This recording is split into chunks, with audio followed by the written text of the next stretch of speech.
In the damp grey hush of the London docks, just before dawn stretched its frosty fingers over weary cobblestone, something miraculous was already underway. Coal, piled high in blackened mounds, shoveled by rhythmically grumbling men, and inhaled accidentally by anyone possessing lungs. Coal was not only the thing heating parlours and cooking beans, it was also the reason a lot of people's teeth met early retirement. Now, I'd hate to break your heart just as you're drifting off, dear listener, but working at an 1800s coal wharf was less Stephen Fry in a waistcoat and more you stuck in soot, elbow deep in regrets and rats. There you are in your modern comforts, freshly washed and ideally horizontal, while somewhere back in 1803, your coal wharf counterpart was already halfway through a 12-hour shift by 5 a.m. without so much as a wristwatch or heated socks to their name. Let us gently place you among them, just for a moment. Imagine the morning fog, thick as oyster stew, hugging the Thames like an overbearing aunt. The ships groan against their moorings, hulking vessels, many of them overloaded and in questionable moods. And on the shore, you, probably shivering, almost certainly wearing the 19th century equivalent of burlap and disappointment. There's a fellow beside you named Tobbs, no last name. He either can't remember it or just thinks it's pretentious. He's been working the dock since he had enough teeth to chew hardtack, and now that he's down to 5 teeth and a cautious optimism, he's considered a veteran. Tobbs offers you a breakfast of cold bread, a doubtful pickle, and something called dock broth, which seems to be warm water that once knew a cabbage. You pretend to sip graciously, while the idea of your usual oat milk latte looks back at you in horror from the future. The shift begins not with a whistle, but a bell, hand-rung, slightly rusty, and carrying the exact enthusiasm of a sigh. Your job? Moving coal from barges to bins, from bins to carts, and from carts to customers who always want it a little cheaper and a lot faster. Now, coal is not soft, nor is it forgiving. It is sharp, crumbly, and liable to lodge itself in parts of your wardrobe you didn't even know had crevices. You wear gloves made of what feels like wet paper and have the privilege of inhaling a pound of dust per week, free of charge. Hospitals exist, yes, but they mostly just tell you to lie down and maybe not breathe so hard. Let us not forget the atmosphere itself, literally. London fog wasn't just cloud play. It was coal particulates suspended in coat-thick air, perfumed with chimney smoke and horse sentiment. They called these pea soupers, but I dare say no crouton ever survived one. Now, I see you blinking gently, perhaps wondering if anything about working a coal wharf was remotely uplifting. Well, there was camaraderie, of a sort. Men calling each other ridiculous nicknames like Stabby Jim, who was, ironically, a sweetheart, and Whistle Ned, who never whistled in his life but owned a charming gap in his teeth that whistled when he said the word dock. If you were lucky, the pub awaited after your shift. A small reward of cheap ale and indistinct stew. Maybe a fiddle player with 2 songs and no sense of rhythm. The fire in the hearth would crackle, the walls would hum with laughter, and for a brief moment, through soot-lined lashes, you could almost forget you spent the whole day trying not to cough up a lung. But now you're rising back through layers of cozy duvets and the hush of your quiet room, far away from all that fervent shoveling. And just before you float off entirely, think about this. Lives were built, back bent and battered, in the unsung fog of those coal wharves. They gave us the warmth we used to survive winter, the trains that built cities, and the kind of air that, frankly, made pigeons sneeze. But they soldiered on. Dozing now, that would have been luxury then. If these stories help you drift off, please subscribe to the channel. It would mean the world to me. And before you fully fade into dreamland, I would love to know where you're listening from and what time it is there. Let's let the sound of coal quiet for now, and let the next whisper of history carry you a little deeper into sleep. By the time you arrived at the coal wharf, likely still rubbing the sleep from your eyes and questioning how humanity got so enthusiastic about waking up before the sun, the air would already be thick with soot, salt, and the pungent tang of ambition. Other people's ambition mostly. Yours was probably hiding under your pillow back home. Before you even glimpsed a single lump of coal, you'd be greeted by the chorus of wooden wheels groaning over cobblestones, dock hands shouting directions at one another in an accent that seemed specifically designed to defy all known forms of English, and the rhythmic clinking of metal shovels scraping against rough oak barges. If the Industrial Revolution had a morning breath, this would be it. The dock itself was a maze of sweat and splinters, a tangle of wooden jetties poking into the river like shattered teeth.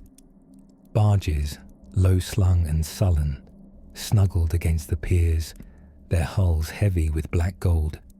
Okay, fine, coal. It doesn't sound as romantic, but the stuff powered everything from steamships to your aunt's temperamental fireplace.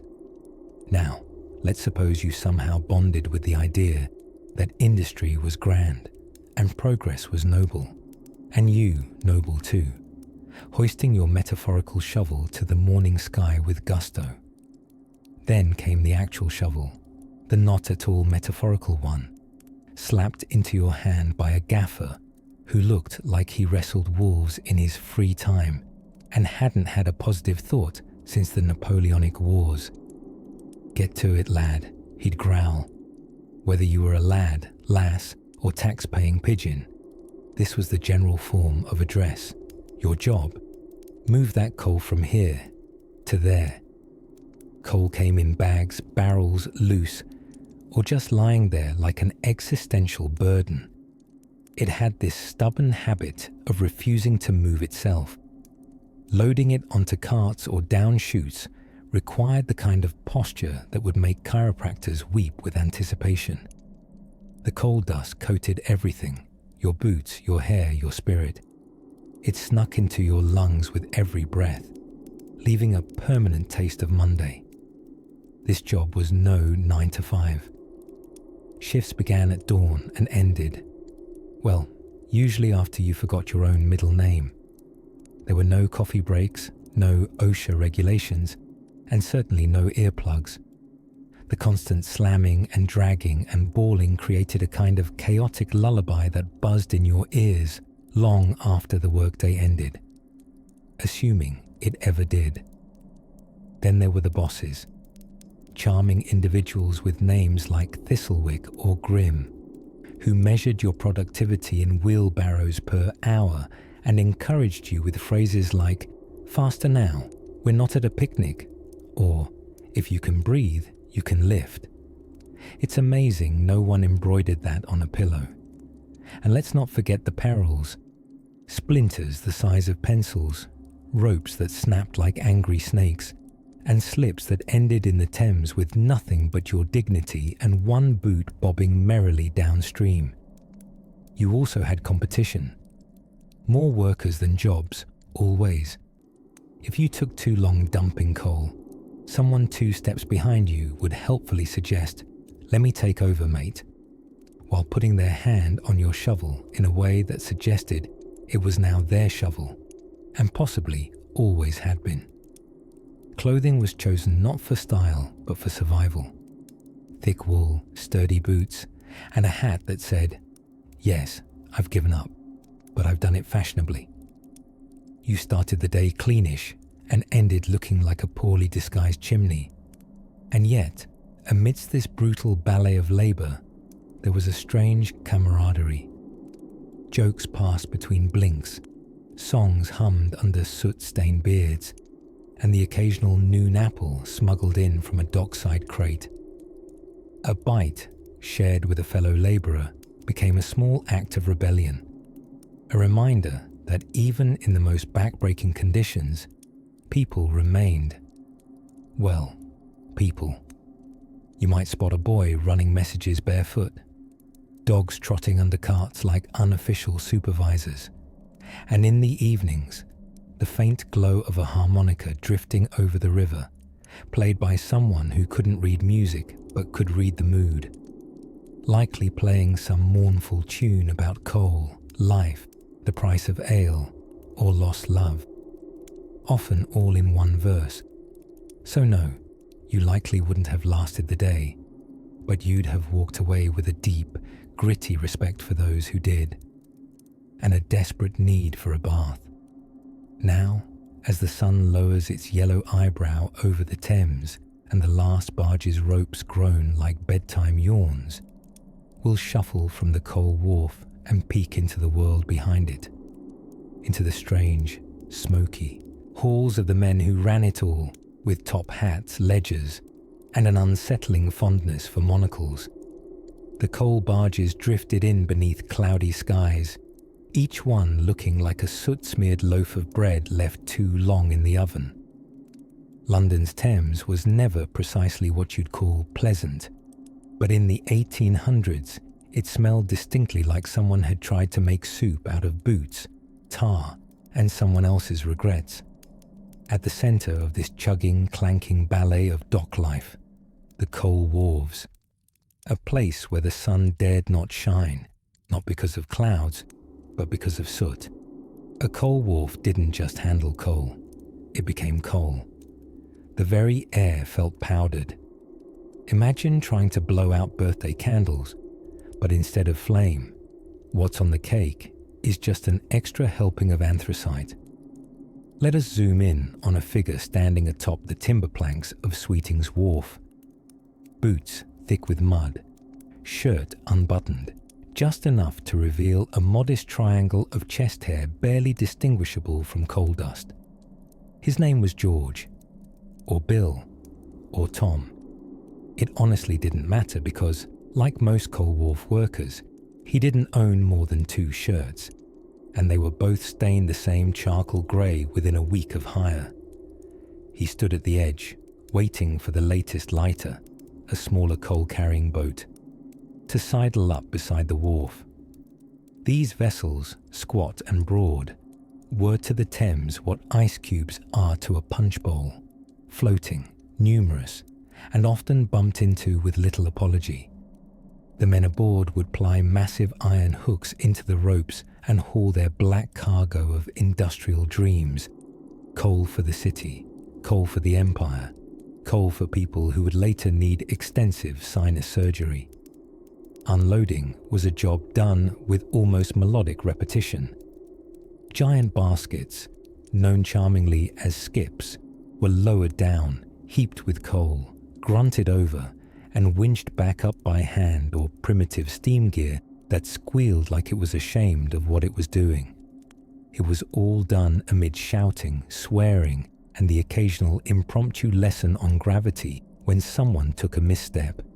It was not, as you may have guessed by now, a job friendly to the spine, or the lungs, or the will to live past 42. Workers were paid by the tonnage they shifted, which meant speed was everything. This resulted in competition so intense, it would make a corporate sales team feel faint. Men sprinted with wheelbarrows full of coal across slick, uneven planks, as if chased by both the devil and a quarterly bonus. The prize? Enough daily wages to maybe afford a rented room with only 3 other people in it, one of whom was named Percy and insisted on sleeping with a potato for warmth. Safety regulations. A charming notion. Hard hats hadn't been invented yet, and even if they had, most bosses would have considered them extravagant and discouraging to the lovely color coordination of soot-on-scalp fashion. Many workers tied handkerchiefs around their faces, not to look romantic like Dickensian bandits, but to keep their noses from becoming gravel traps. And then there was the boss, Mr. Cranthrope, a man whose moustache had its own postal code and who could spot a slacker at 90 yards in fog. He doled out pay with a squint and a sniff, as though the scent of your sweat could tell him if you'd really earned it. Cranthrope rarely smiled unless someone fell into the river. Then he gave a curt nod and wrote "natural attrition" in his ledger. Lest this all sound too bleak, remember, humans are strange and wonderful creatures who can form bonds in the oddest of places. Down at the wharf, camaraderie bloomed like moss on damp wood. Men sang songs, off-key and from different keys altogether. They balanced teacups on sudden flat patches and traded stories so wildly untrue they became a kind of group folklore. Jim once shifted 50 tons with a broken ankle. Ed dodged a falling skip by sneezing at just the right time. Was any of it real? Likely not. But between ships and skips, between ache and soot, these men forged something oddly beautiful. Proof that even under the weight of coal and empire, people still found time to belly laugh at a joke about trousers. And as another barge nudged its way bow first into the wharf with all the grace of a sleepy ox, the men lined up once more, iron hooks in hand, songs forming on their lips and arms ready to work. Just beyond the edge of the timbers, however, lay another challenge, one that hadn't arrived quite yet, but was always looming nearby, the bone-deep wrath of coal dust on the lungs, and a doctor with a very questionable jar of leeches. The sun had only just begun to blink sleepily over the horizon, smudging the coal-dusted sky with a greyish sort of gold that couldn't quite decide if it was optimistic or merely resigned. Down along the Thames, in the crooked web of wharves and alleys that flanked London's ever-wheezing lungs, the coal wharf was already wide awake. You, naturally, are already late, and that means trouble.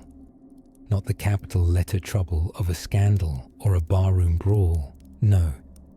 This is the quiet, occupational kind of trouble. A bucket of eel's aggravation that sloshes out in the form of your foreman's pointed stare and the way your fellow labourers don't pause to greet you. At an 1800s coal wharf, being late meant you got the worst job left on the pile, quite literally. And in a place as aromatic as a Victorian soot pit, the worst job came with very particular sense. Today is the barge-clearing trench. Now, if you're imagining something vaguely nautical and charming, think again. This wasn't boat-sitting or torch-waving. This was the bit where you climbed into the slick, slippery underbelly of a coal barge with a shovel, a prayer, and a rapidly failing sense of optimism. The barge, having spent a week or more in gentle decomposition, was now home to things far less charming than coal. Condensed river sweat, stale billet water, and whatever the Thames had kindly donated through her many leaks and backwashes.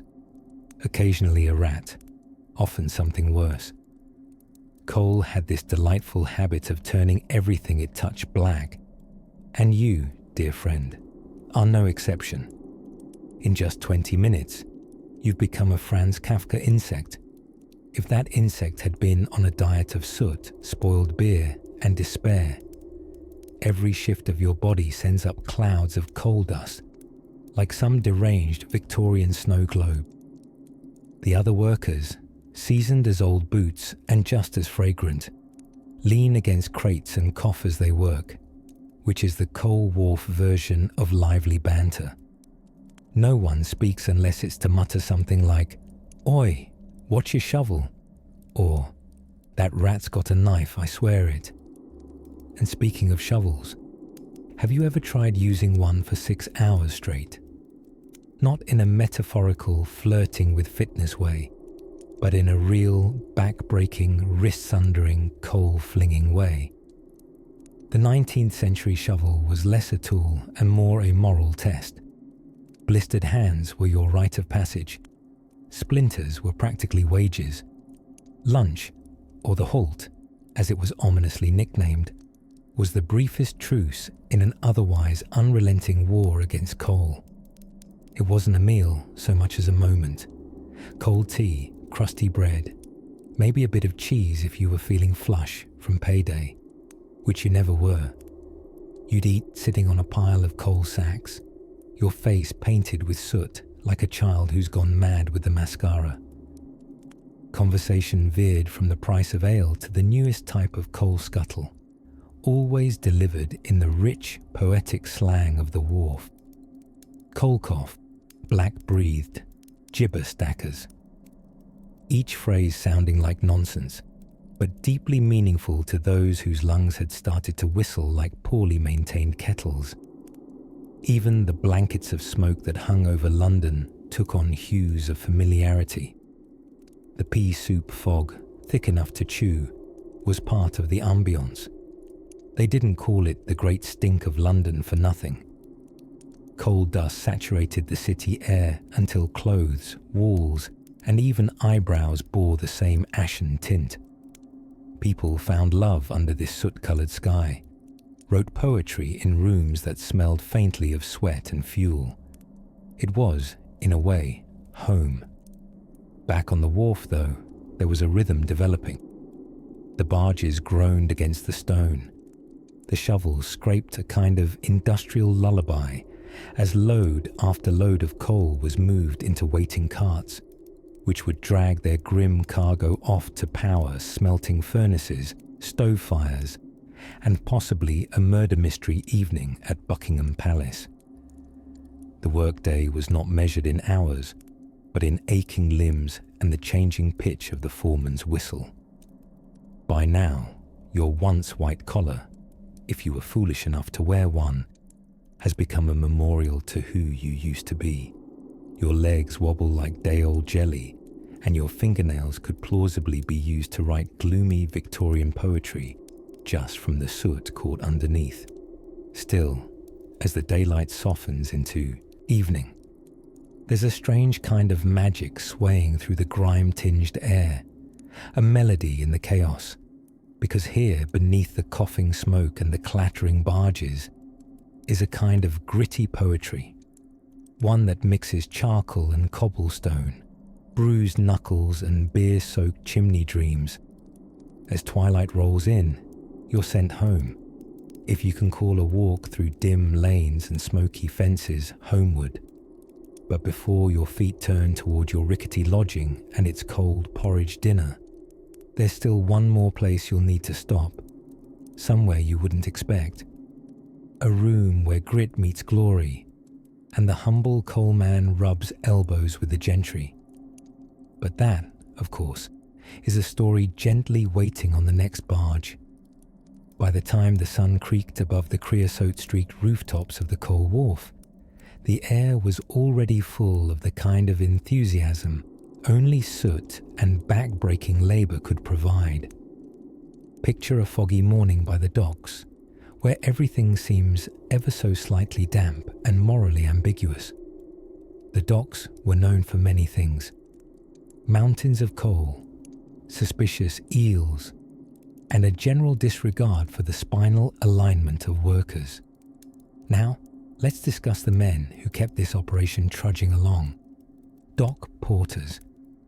These were not men of delicate constitutions or philosophical temperaments. These were the types who could, and often did, lift barrels heavier than your Aunt Mildred's fruitcake and eat a mutton pie in 3 bites without removing their gloves. Their job? To unload coal from barges that sauntered in on soot-blackened waves, stacking it, heaving it, and, in rare moments of poetic justice, occasionally slipping face first into sooty heaps they themselves had just stacked. It was a ballet of burden, and everyone smelled faintly of ash and regrets. Your hypothetical self, just freshly arrived from the comfort of the 21st century, with soft hands and emotional boundaries, would not last long. For starters, these porters had a unique relationship with gravity. Coal sacks, depending on size and mood, could weigh upwards of 112 pounds, 100 weight, or alin tuduti, in crisp imperial parlance. The proper way to carry one involved hoisting it onto your back, ideally without collapsing like a souffle in a windstorm. These sacks were not ergonomically designed. They were the kind of sack that looked like it held a body, and occasionally did, if you believe the more colourful tavern gossip. Stacked 3 high on your shoulders, if you were particularly unlucky or employed by someone named Brutish Tom, you'd stagger down narrow timber gangways slick with condensation, barnacles, and despair.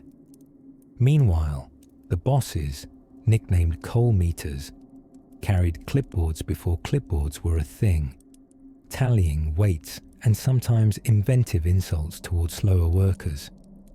They were paid to inspect every cart, scale, and human soul for discrepancies. Oh, they took measuring coal very seriously. The coal meter was to that era what the airport, TSA, is to modern travel. Mandatory, unsmiling, and always 10 seconds away from yelling at you about protocol. You'd think there'd be some mechanical assistance, a cheeky pulley, or an eager conveyor belt. No, that would imply mercy.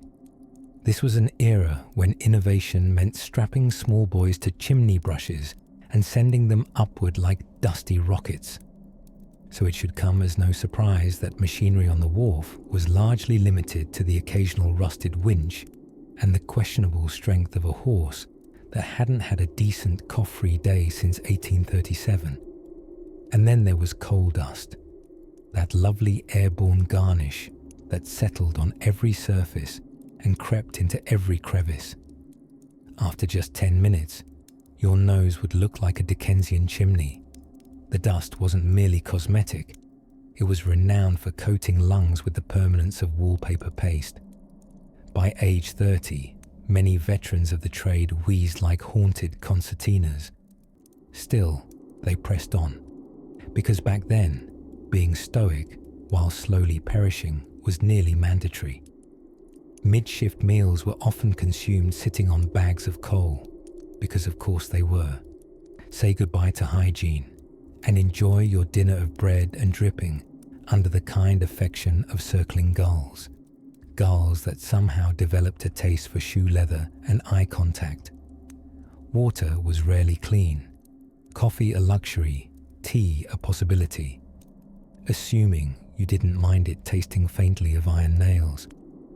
And yet, there was a strange camaraderie, the sort born of mutual suffering, shared thermoses, and the collective understanding that everyone there was slowly becoming part coal themselves.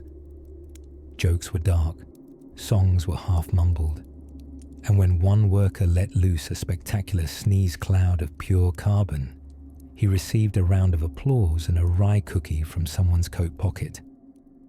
If your fantasy had involved windswept dramatic stares while shoveling coal, know this: it was mostly repetitive lifting, punctuated by existential sighing and the occasional rat concertinaing past your boots. Romantic, yes, but only in the same way that gallows humour is romantic. And just when the body felt like rebelling quietly by collapsing sideways, a bell would chime, not sweetly, but more like the sound of metal being forced to work overtime. It meant the next barge had arrived, burdened with coal, dreams, and the knowledge that your shift was only halfway done. Still, if one listened carefully, there was beauty hidden beneath the grime. The lull of river sounds, the hum of distant steam engines, the gentle lullaby of hammers arguing with wood. And if a fog rolled in thick and sleepy, you could almost imagine the coal wharf sighing with you. For now, let us drift gently away from the clamour of coal sacks and lean towards something slightly less physically demanding. Say, the peculiar trousers everyone wore, and why they were secretly a hazard all on their own. Imagine, if you will, standing on the edge of the River Thames not as a leisurely stroller with a cappuccino in hand, but as Thomas, a wiry coal wharf labourer in his third coat of coal dust for the day. It doesn't matter that it's only 5:46 a.m. Mid-Victorian London has already stirred from its slumber, and the business of soot has begun.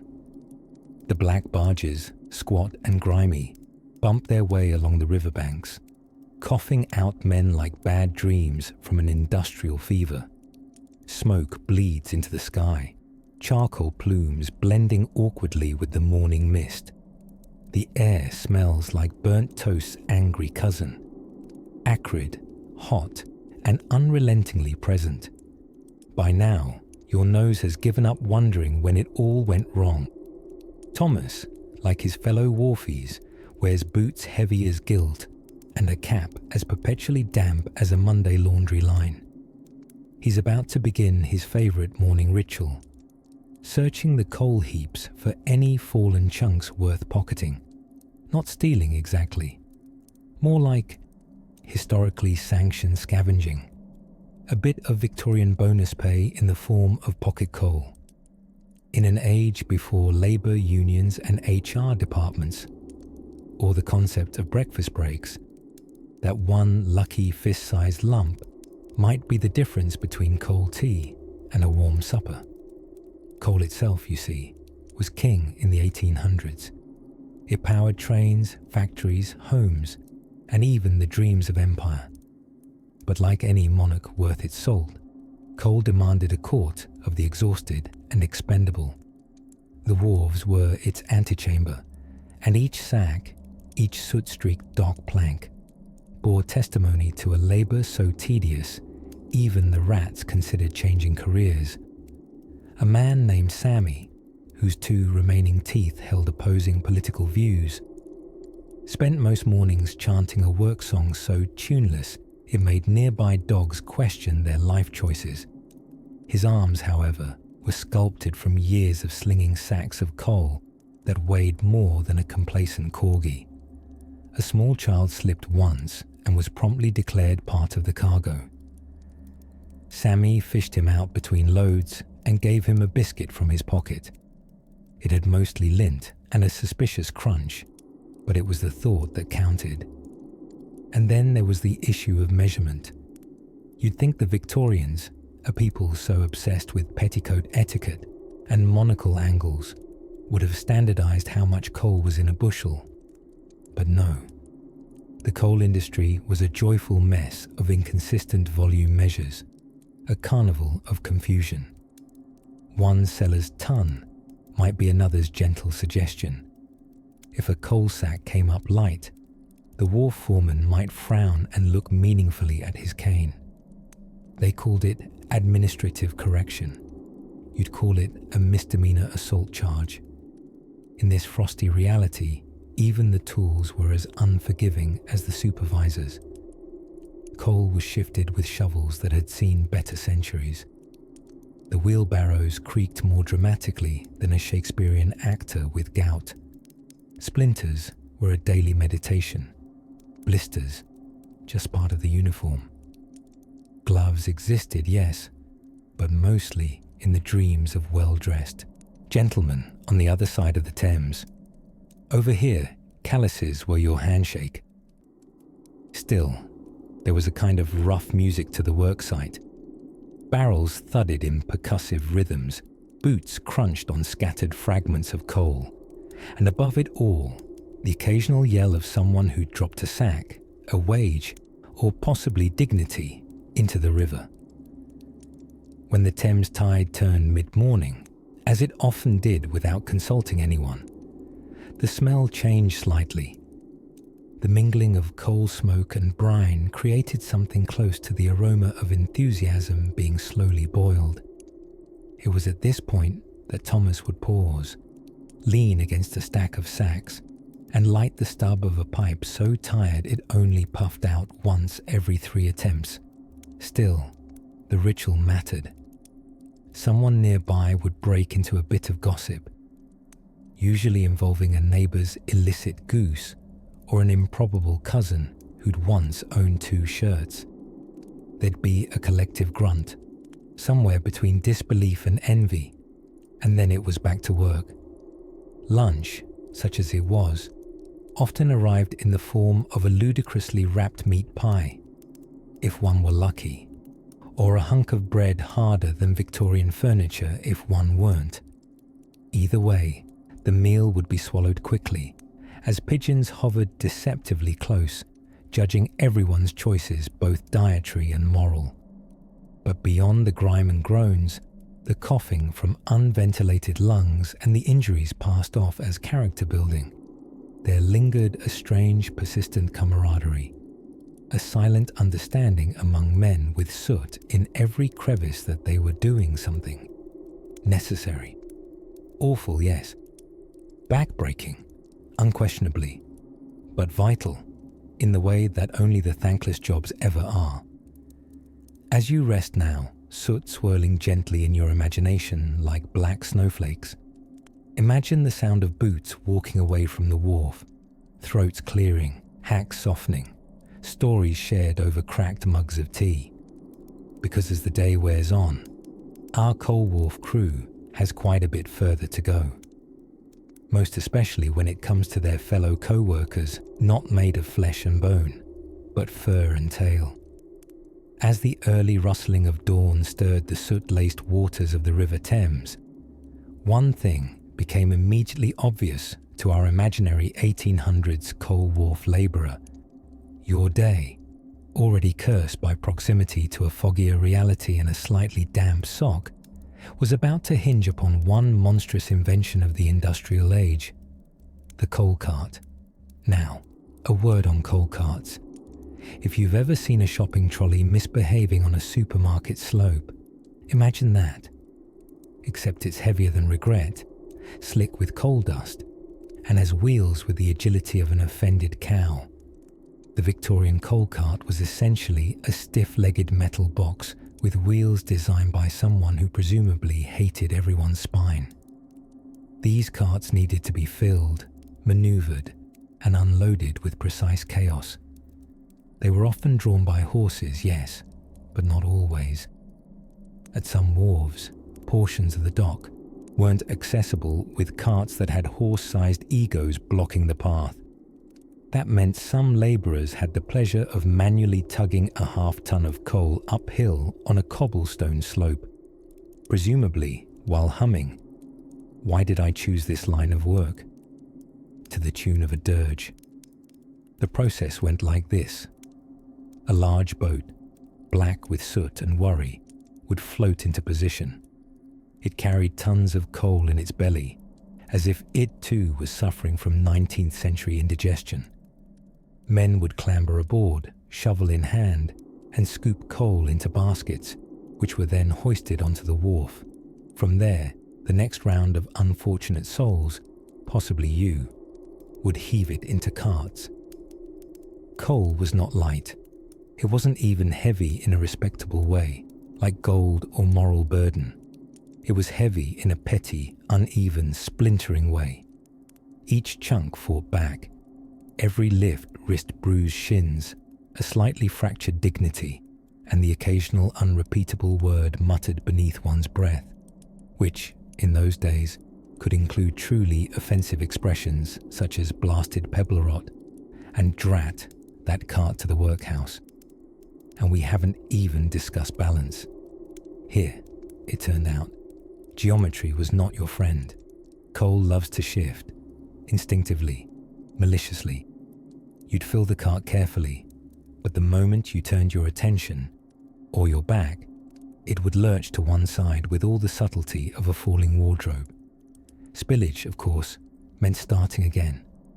And starting again meant your boss would hover like a Victorian gargoyle, issuing motivational feedback such as, "Faster boy, the coal won't move itself." Spoiler, it never did. A truly dreamy part of the job involved manoeuvring those great unwieldy beasts along rickety wooden ramps. Coal wharves often featured elevated paths connecting warehouse to barge to misery. They were narrow, wet, and as charming as a handshake from a lobster.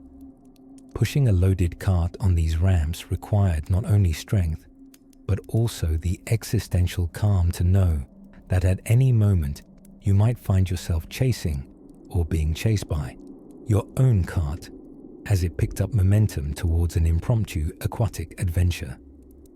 If you managed to avoid injury, accidental coal avalanches, or an impromptu swim, you might be rewarded with something extraordinary. A short tea break, in what can only be described as the 19th century equivalent of a Tupperware container without the lid. A tinned shack, sagging with steam and the scent of socks, where gentlemen, using the term generously, might gather for boiled brown water and bread that had seen better centuries. Here, exhausted and gloriously soot-covered, you'd take a seat atop an empty sack and sip tea that tasted faintly like coal, because everything tasted faintly like coal. Conversation might drift to local news, a dog born with two tails, the price of lamp oil, or the ridiculous notion of trousers with pockets. And then, before the warmth soaked past your shins, it was time to be up and carting again. But before we climb back on the ramp, you there, still holding your imaginary cart handle, don't worry. We'll turn our attention to the next exquisite process in this coal-stained ballet. Because if you thought loading the cart was a clumsy dance, just wait until you try unloading it with grace. It is roughly 3:42 in the morning on the south dock of a coal wharf in 1831, and already your second pair of wool socks are soaked. Not only are you wet, cold, and beginning to suspect that the concept of dry toes is a myth invented to sell boots, you are also learning, rather violently, what it means to heave the wagons. The coal wagons, those ungainly brutes of timber and iron, do not empty themselves. No, they must be tipped, manually, with synchronized shouting, strained brows, and a disturbing amount of teamwork for a job that barely feeds a family of 6, plus a one-eyed dog named Cabbage.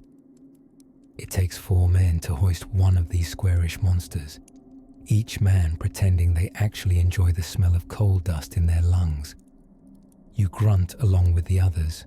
The wagon creaks perilously, and then down it spills into the chute, disappearing into the hungry hold of a waiting barge. Congratulations, you are now covered in smuts, which is either a charming Dickensian word for coal particles or a skin condition. Time will tell. The tide is your fickle time manager. It arrives when it pleases, shuffles your schedule like a groggy deity, and then vanishes without so much as a thank you. Everything depends on it, the loading, the unloading, and even the very existence of your next cup of tea. When the tide is out, a dock labourer might get a brief moment of stillness to nibble on his bread crust. But when the tide is in, oh, the tide is in, the barges line up like an ill-tempered parade of floating bathtubs demanding urgent attention. The bargemen themselves are a coarse but oddly philosophical breed. They shout poetry at each other in the form of aggressive insults, and their range of profanity is so elaborate, you begin to suspect one of them studied Latin. You meet old Edgar, whose beard is older than most governments, and who shares with you this wisdom. Coal dust don't kill you, not straight off. It just follows you home, sleeps in your nostrils, and marries your lungs. For some unholy reason, someone decides it's a good time to check the chains. This is not an official thing. Rather, it's the workday equivalent of your co-worker deciding to vacuum during your lunch break. These iron chains, used to anchor cargo and tug wagons, must be hauled by hand and checked for rust. Rust, the poltergeist of all 19th century logistics. You observe the younger workers haul link after link, the metal clinking and groaning like exhausted snakes. One lad, whose name may or may not be Goose, offers you a turn. You accept, mostly out of peer pressure, and instantly regret your choices, your moral compass, and the ambitious breakfast roll you consumed barely 2 hours past. The chain pulls back, reluctantly, as if resenting your upbringing. The air is a marriage of brine, soot, stale cabbage, and somewhere, faintly, lavender, perhaps from the handkerchief lodged eternally up a dock supervisor's sleeve. You wipe your face with your equally grimy sleeve and go on pretending your eyes are watering from the wind, not from the practical heartbreak of realizing you've spent 4 hours moving coal and have earned, at best, a halfpenny and a wet promise. Still, luckily, break times are legendary for their bleak optimism. Workers lean against wagons, sipping tea from tin mugs so thin they vibrate when someone sneezes. The tea is mostly boiled water that once looked at a tea leaf from across the room. You sip it anyway. Nearby, someone hums a song in a minor key. No one knows its origin. It might be from Wales, or it might be something invented to keep rhythm while digging a grave for the 4th wagon wheel snap this week. Either way, the melody settles over you like fog, and you'll hum it absently for weeks to come. Then comes the cry. Another barge. There is no rest. The work is endless, a rolling tyranny of soot and shouting. But even as the sun begins to rise, more begrudgingly than heroically, it casts a golden path across the filthy water. And for one fragile second, the coal itself seems to glisten, as if caught between being burden and being treasure. One of the foremen, who has not smiled since the reign of George III, pats you on the shoulder with a coal-blackened hand. "You're still upright," he murmurs. "Better than most on their first day. Not exactly a medal ceremony, but we'll take what we can get. Still, your shift isn't over. Not by a long shot." As you trudge toward the next pile of wagons, sore in muscles you never knew you had, you wonder, what would it be like to man the weigher's hut? Because rumour has it, they get chairs. Back at the coal wharf, where the air hangs thick like old molasses, and the only perfume is that of soot and salt water, one might assume the big, brooding hazard was the cargo, the coal itself. But, oh dear listener, the true menace of the 1800s coal wharf was something far more insidious. It was fashion. Not fashion in the sense of hoop skirts and top hats, though they had their dangers too. Seeing a man's stovepipe hat blow clean off into the harbour was a minor tragedy. No, the real sartorial saboteur was workwear, or the lack of it. Picture this. It's 1841, and you've just squelched your way to the docks through a slurry of mud resembling overcooked porridge. You're wearing your best approximation of sturdy attire, which in this era may include woolen trousers that absorb moisture like sponges, a hand-me-down shirt made from questionable linen, and shoes that technically exist, waterproof clothing, nonsense, safety boots. Hilariously futuristic. You're lucky if your shoes have soles. Most coal wharf workers tramped about in what today we might generously call leather promises, footwear so thin that pebbles could probably file workers' toenails. The clothes themselves were an alchemy experiment gone awry. Wool, the default material for Victorian Britain, is famously warm when dry. But when soaked through with sea spray and drizzled coal dust, it becomes roughly the consistency of oatmeal with judgmental intentions. Workers' trousers stiffened like armour by noon, which might have defended against very, very slow-moving shrapnel, but otherwise just made crouching an Olympic event. Shirts were similarly forgiving. Many were homespun, which sounds charming, until you realise homespun is short for woven with love and resentment on a rainy Tuesday, probably by someone with opinions about laziness. These garments shrank, sagged, and itched viciously all while inviting coal dust to cling, as if auditioning for a long-term relationship. Now, hats were a curious thing. You might assume dock workers didn't bother, but many did. Bowlers for the bolder sorts, floppy caps for the sentimental, or the utterly hopeless scraps of cloth wrapped headward like relics of better times. They weren't just for style, though fashion certainly tried its best. A good cap kept ash away from the scalp, and when the winds shifted, it could even double as a napkin, a makeshift bucket, or a tool for shooing rats the size of confident cats.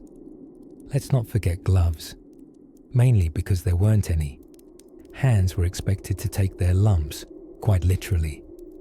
Coal was loaded by hand, often with bare fingers blackened and chipped, flesh meeting fossil fuel like old adversaries. If you had calloused palms, congratulations, you were halfway to Victorian chic. And so, while you were hauling 100-weight sacks of coal, dodging swinging cranes operated by men who learned safety from pirate ships, you did so adorned like a damp, slightly flammable scarecrow, which is to say, you looked about as fashionable as a Dickensian chimney with legs. But the real trick, the quiet genius of it all, was how these clothes, these soggy, soot-sodden rags, created an eerie uniformity. On foggy mornings when the mist swirled like a bad dream and everything looked like the inside of a grey teapot, you couldn't tell one worker from another. One lumpen silhouette blurred into the next.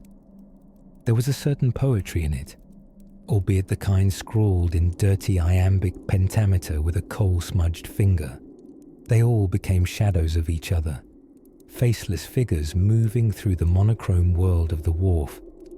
And in this uniform anonymity, their clothes whispered something strange and timeless.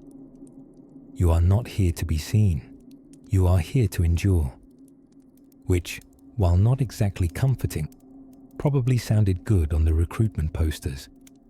Tomorrow, you might earn enough for a pint and a half-stale pie. Your shirt might get wetter. Your shoes might finally give up and sail off on their own. But your hat, that's not going anywhere, unless the wind takes it. And as the tide curls in with its sleepy hiss, the silhouettes of workers blur into the mist again, their heavy coats swaying with the rhythm of men moving homeward, or toward another shift no one is entirely awake for. In the hazy hush of soot and sea, let us now drift toward the quiet corners of the wharf's most mysterious resident. Not a man, not a machine, but the coal barge itself. Stoic, hulking, and oddly enough, with more personality than most managers. While the coal heaving might have shredded your back and knees before second breakfast, there was another honoured profession down at the wharf that could break your spirit far more delicately. With the grace of 1,000 paper cuts and the slow despair of repetitive shouting into the wind. Yes, let us now step into the sturdy but soot-smudged boots of the coal tallyman.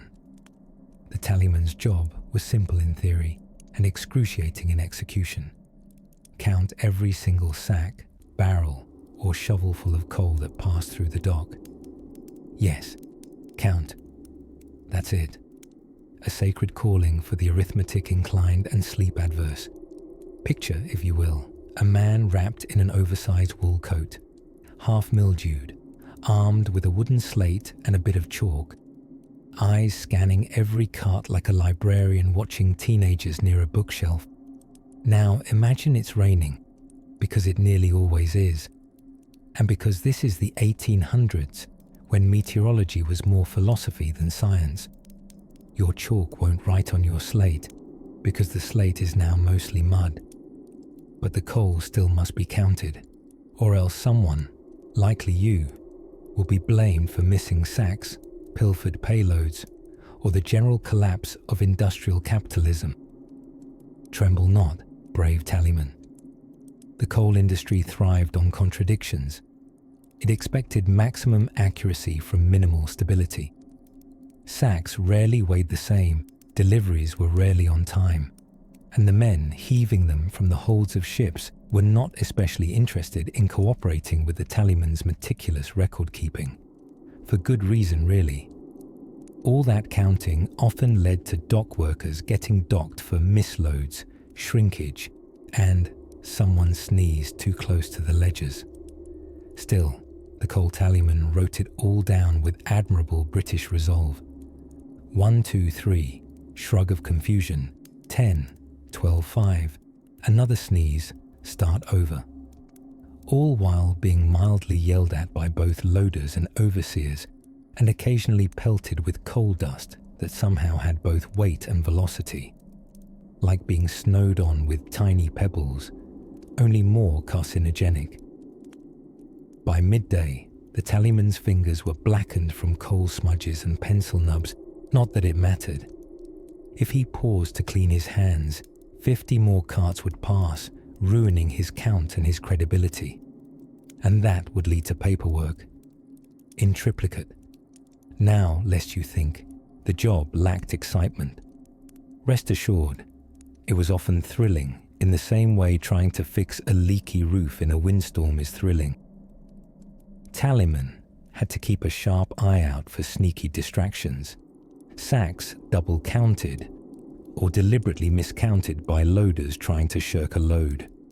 Superstitions ran high. Some believed counting coal too accurately made you unlucky. Others swore skipping certain numbers avoided ghosts. The Wharf sort, of course. Known for possessing ledgers and erasing decimal points. There's nothing quite like statistical hauntings.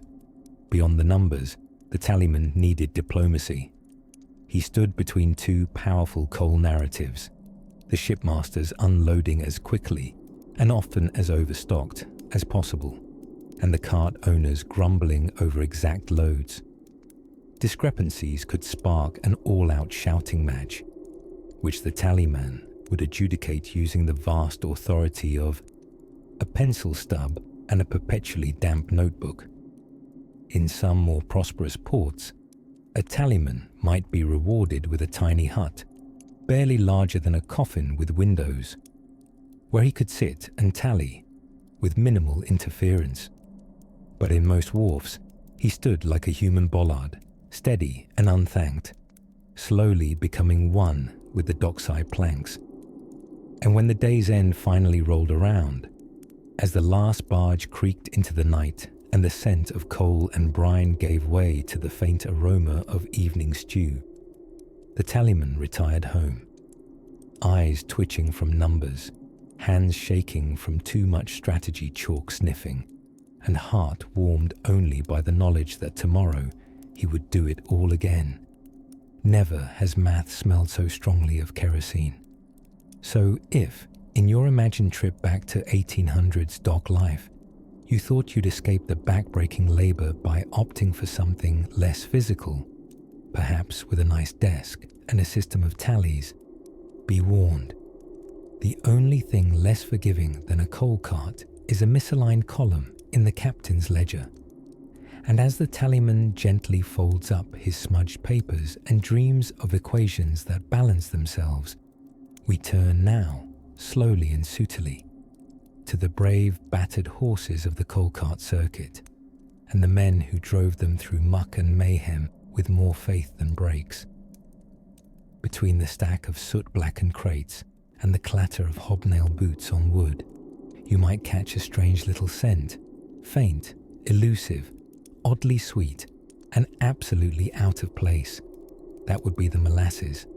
Because yes, it turns out even the sootiest of 19th century British coal wharves didn't escape the occasional shipment of sticky colonial syrup.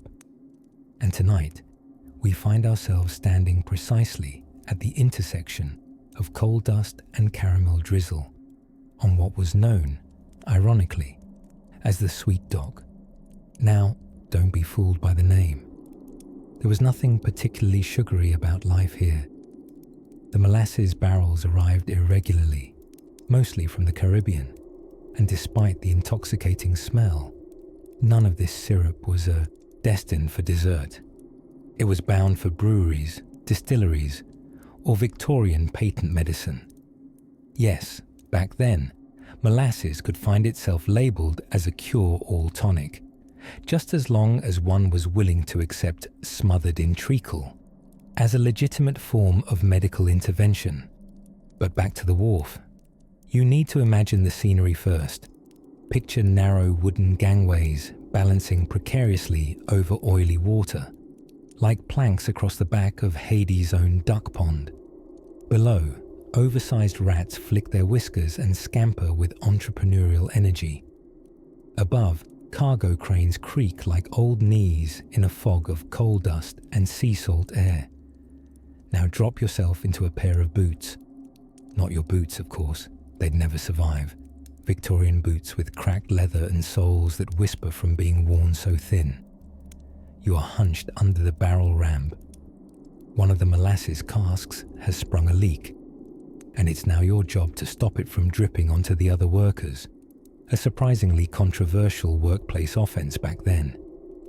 A small, handwritten sign warns, "Spillage incurs wage dockings." It hangs crooked on a rusted nail, smudged with thumbprints of the nervous and unpaid.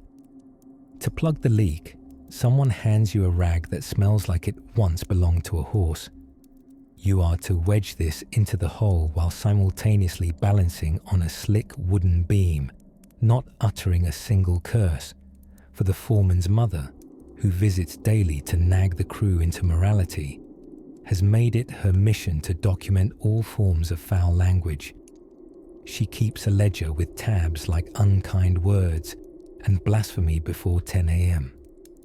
Elsewhere on the quay, someone has dropped a crate of coal into an open barrel of molasses. It lands with a dull plop, then sinks slowly, as if it too is trying to escape its workday obligations by drowning itself in sugary oblivion. The blend produces a smell not unlike burnt caramel with undertones of existential sigh. Later, some enterprising chap with fewer teeth than buttons will try and smear this concoction on a crumpet, claiming it's a delicacy from up Derbyshire way. Of course, the molasses barrels are just an occasional break from the monotony. Most days revolve around stacking coal, unstacking it, moving it from one barge to another, and then, surprise, restacking it somewhere else. Some suspect the whole exercise is orchestrated by the foreman to keep everyone busy while he naps behind a chimney. But the crossover cargo like molasses, that's where things get spicy. Or if not spicy, sticky. You see, molasses is notorious for fermenting when it's not stored properly, and ferment it did.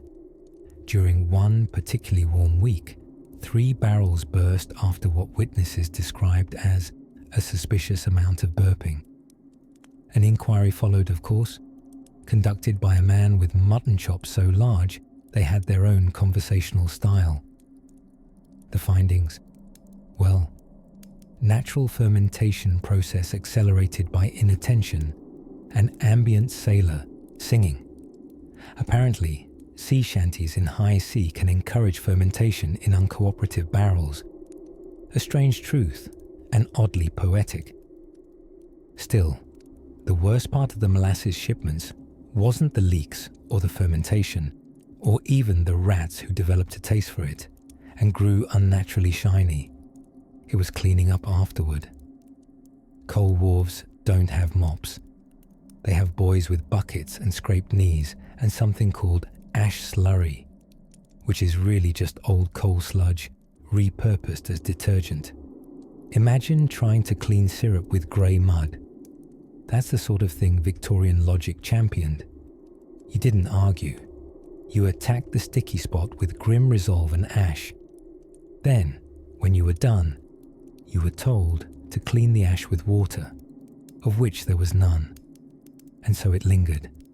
A thin, invisible glaze, subtly sweet, slightly sour, forever adhering to the planks of sweet dock. Even now, they say, if the wind hits just right on an autumn dust tide, you can smell it. Next, we will drift into that most treacherous terrain of the coal wharf underworld, the ledger books, where numbers lie and ink rarely dries. But for now, let that syrup-scented breeze lull you softly toward rest. By the time the sky turned the colour of soot-laced porridge, pale grey with a hint of despair, it was time to begin the all-important art of coal tallying.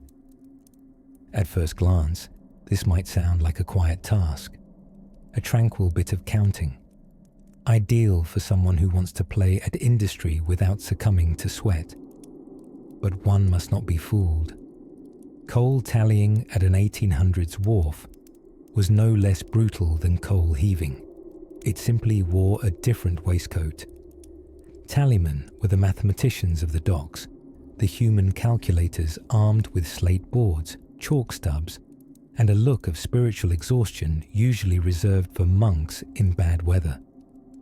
The job was ostensibly simple.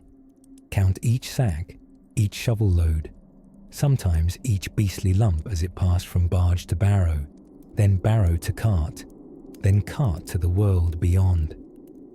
Much like counting sheep, if each sheep kicked dust in your eyes, had the density of sorrow, and occasionally set fire to things, it was also a job riddled with tension. For you see, the tallyman was the referee in a three-way standoff. The coal merchant, who wanted to sell as little coal as possible for as much coin as he could. The hauliers and hobblers, who were paid by the load, and thus, not coincidentally, claimed every barrow was heroic in size. And finally, the customer, usually a cantankerous owner of a Canary Wharf-bound household or pub, who suspected everyone of shaving weight, spirit, and morals from the transaction. In theory, this tension created a perfect balance. In practice, it resulted in daily arguments that began with, "I swear on St. Cinders I did not short that load," and ended with someone's hat being mysteriously set alight. Now, the actual process of tallying was one of those rituals repeated with such frequency that it settled into a hypnotic rhythm, doubly helpful if you were trying to lull yourself into forgetting that your hands were chapped, your eyes watering from coal dust, and your ashes were frozen to your breath. The barrow would roll up, its wheel protesting louder than necessary.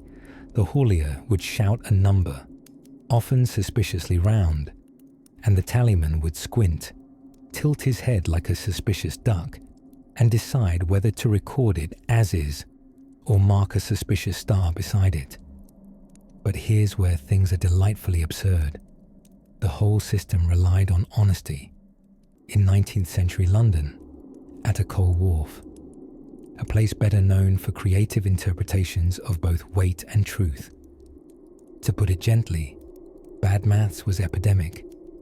To counter this, coal clerks would roam the wharf like sleep-deprived crows, occasionally re-weighing a load with scales that had been calibrated by whatever stone happened to be nearby. Some clever wharves eventually employed weighbridges, rare beasts that could weigh an entire cart before and after it had been fed coal. But most tallying was still done by eye, gut feeling, and a sacred system known as guess and swear. Understandably, the strain of this charade wore on even the most optimistic of tallymen. Many took small comfort in drinking watered-down gin that was, through unknown wizardry, still strong enough to power a modest steamboat. Others kept little chalk hieroglyphs on the corners of their slates, an informal code of sanity. A star for barrow too light, a squiggle for haulier likely fibbing again, and a tiny angry cat doodle for customer threatened to call Lord Mayor over half a stone. One particular legend of the docks, Old Tally Jim they called him, made his mark by refusing to write numbers at all. He recorded loads using an elaborate system of bird drawings. 1 barrow became a robin, 10 a goose, 50 a furious owl. No one else understood it, but his records were eerily accurate, and his ledgers were prized by accountants with too much brandy and a taste for mystery. All of this, naturally, was done beneath skies that could spit soot, mist, and sudden rain in a single gulp. The clothing of tallymen, like everyone else, was less a uniform and more an accumulation of layered defeats. Patched jackets glazed with grit, worn boots that mourned the loss of souls long ago, and caps that defied the laws of fabric. Still, as strange as it seems, many tallymen took pride in their post. They were the heartbeat of the heap. Without them, arguments would overflow like coal from a cracked sack.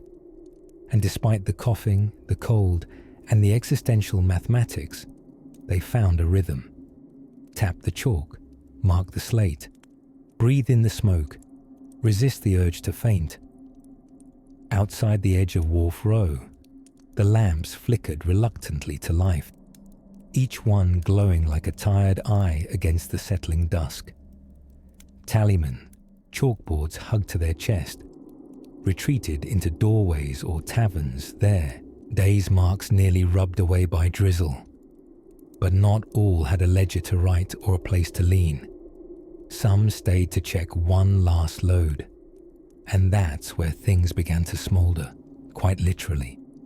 Yes, before the night could fall fully, someone, or something, left a small pile of coal far too close to something it ought not to touch.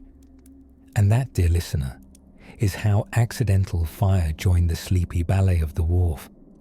But we'll fetch our pails and look into that warm little catastrophe next. There was a particular hour just before dawn on the coal wharf when the whole dock seemed to hold its breath. It wasn't silence exactly, no. There were always the creaks of rigging, the slap of brine against hulls, and a distant snore from someone who'd nodded off upright on a pile of rope. But it was a different kind of quiet, the sort that knew chaos was coming and had politely stepped out for tea before the shouting started. Had you been unlucky, or let's say historically curious, enough to be working that hour, would likely have been huddled in your coat, assuming you still had one, breath misting before you like a tiny ghost quitting the scene. The wind off the river was never gentle. It did not whisper, it scolded, and your ears would have been frozen to the consistency of cured ham. The anticipation mounted as the tenders were due in. Coal tenders, that is, not the juicy poultry sort, though one or the other would have lifted morale considerably. These were squat, grimy barges, low slung and heavy laden, arriving one after the other like pensioners at the doors of a bakery 5 minutes before it opened. Now, the real show began not with fanfare, but with an argument. A long-standing sea-salted tradition of two men debating loudly over whose turn it was to wrangle the lines, unload first, or who had once, long ago, stolen someone's sardines. Meanwhile, the navvies, an affectionate term that had evolved from navigators, but referred now to the muscle-bound, soot-smudged labourers who did all the actual work, were rustling from their wooden shelters and soup-stained blankets. A few had cigars permanently adhered to their lips, possibly from 1842. You could tell the newer ones not by their faces, but because they still had functioning backs. Unloading the coal was a breathtakingly inefficient ballet. Baskets, bent, dented, and questionably safe, were filled by shovel and lifted on pulleys, sometimes wheelbarrowed, tipped, then reshoveled. There were arguably more elegant ways to move bulk materials, but they would have required someone in charge to care. That someone had long since gone for a meeting that curiously coincided with breakfast and lasted until dusk. Coal dust got everywhere, into your hair, your bread, the inside of your eyes, and suspiciously across the insides of your soul. Whispers from the time tell of men sneezing black for months and accidentally inventing the charcoal latte nearly 150 years early. And the sound, the coal made a music all its own. A rustling cascade when it slid from wicker into the maw of a waiting bin. A dangerous clatter when someone missed and it scattered onto cobbles. A satisfying scoff from the navvy who had warned them to watch their step. It was the soundtrack of soot and survival. Even in this grey-streaked world, there was room for mirth. One wharf had an unofficial mascot, a one-eyed tomcat named Captain Slackjaw, who kept a firm paw on the rat population and an even firmer line on scraps from lunch. There was a rumour he once bit a tax collector, but then again, everyone loved a good bedtime story. By mid-morning, fatigue was setting in alongside the day's second meal, which was usually some combination of bread, onions, and a hope for protein. A few of the workers could be heard humming, tunes passed down from sea shanties and barroom ballads, warped by alcohol and memory, but carried with pride. Some barely remembered the original lyrics, which suited everyone better, especially the song about the Bristol barmaid and the powdered eel. Dust turned the air sepia. You might see someone pause, lean on a shovel, and stare into the slow churn of the river, wondering faintly how they'd ended up here, and whether anyone still remembered to celebrate birthdays. Sentimentality didn't last long. There were more barges coming in, and so it went, a cycle as comforting as it was exhausting. The coal arrived, the men unloaded, the air filled with carbon and complaints, and the day marched steadily toward its climax, which, incidentally, involved probably the most grueling task of the day, shoveling stray coal chunks off the dock before someone important tripped and authored a scandal.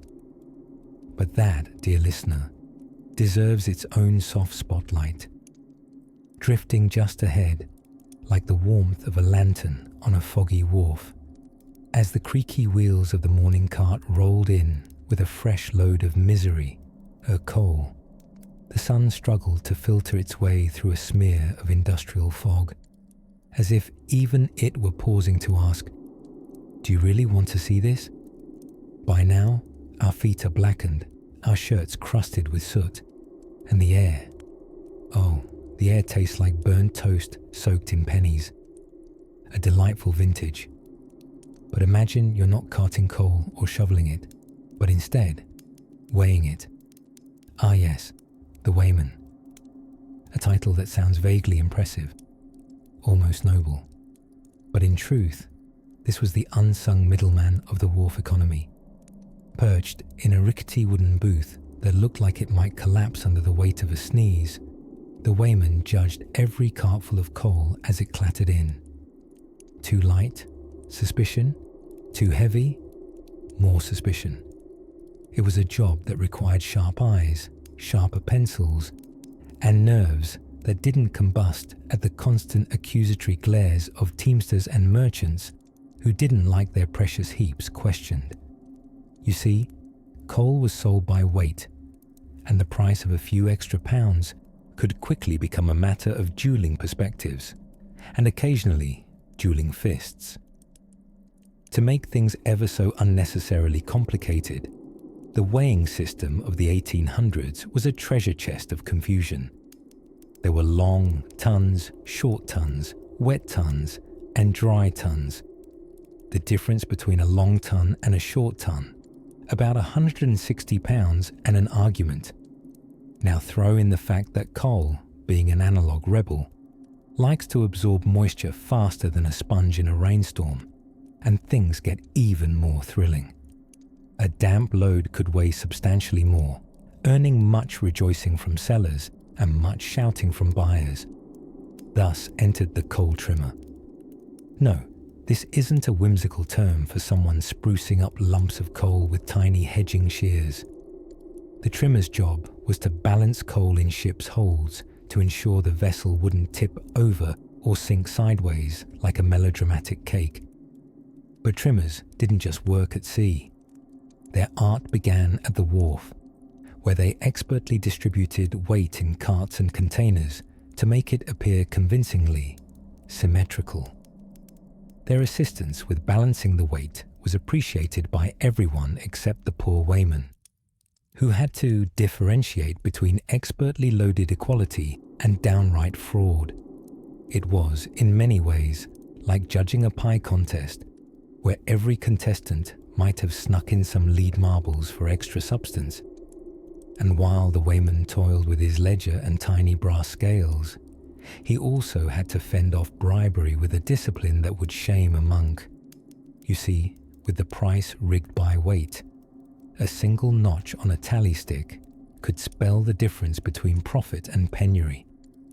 Coal merchants might offer a nip of gin, a wink, or even, in a few legendary cases, a roasted pheasant in exchange for a little generous rounding.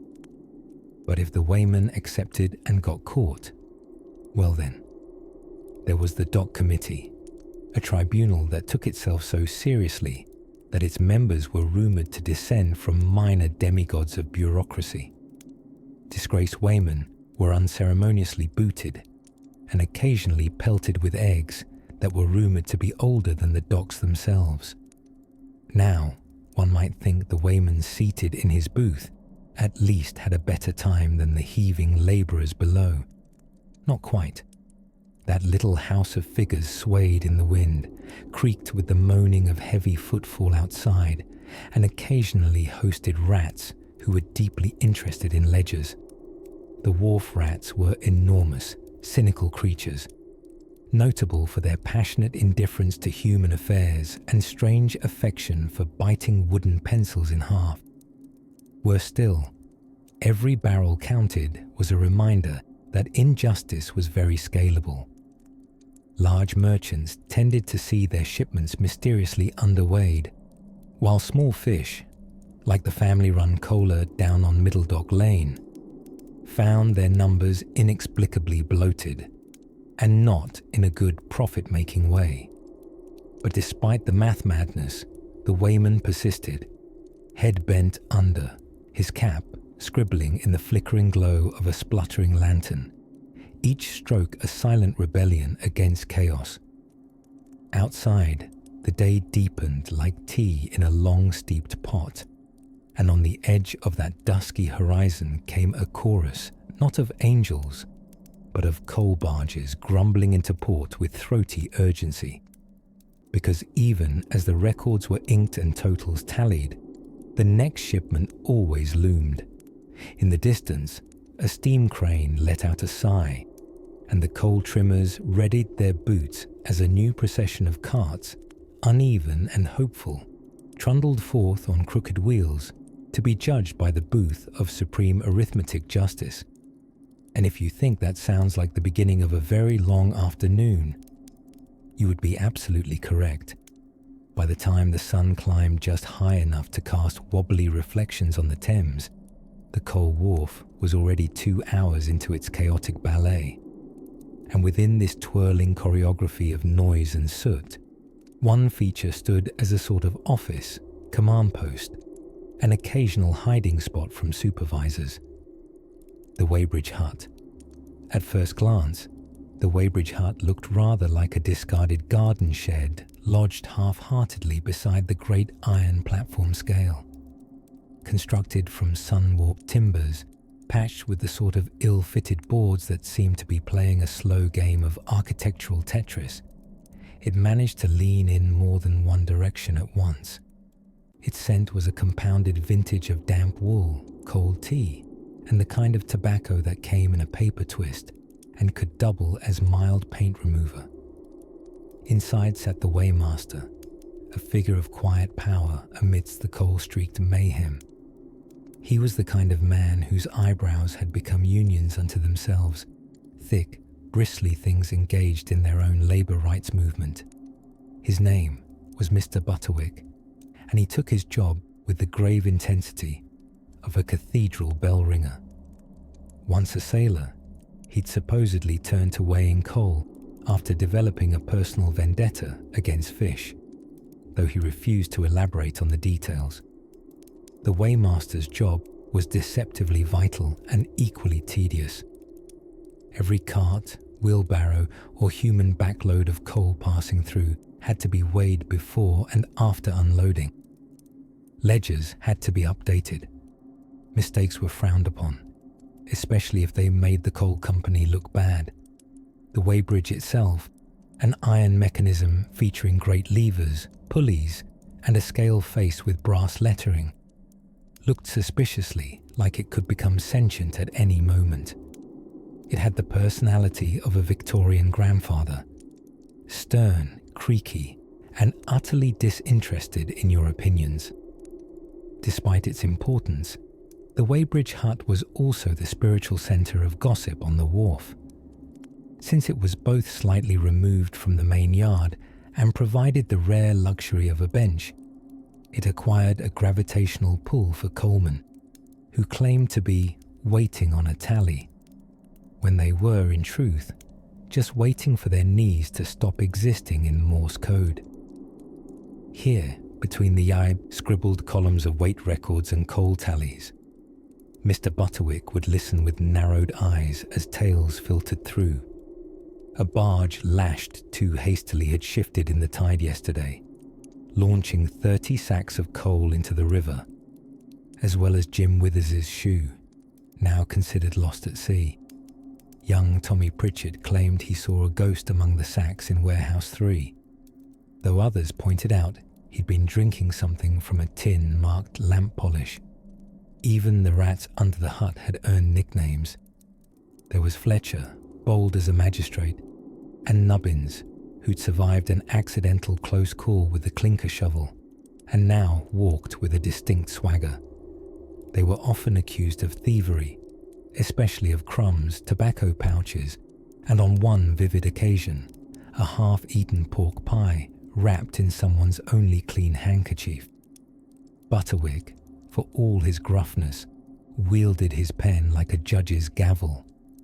Coalmen and carters alike feared his raised eyebrow more than a dock supervisor's yell.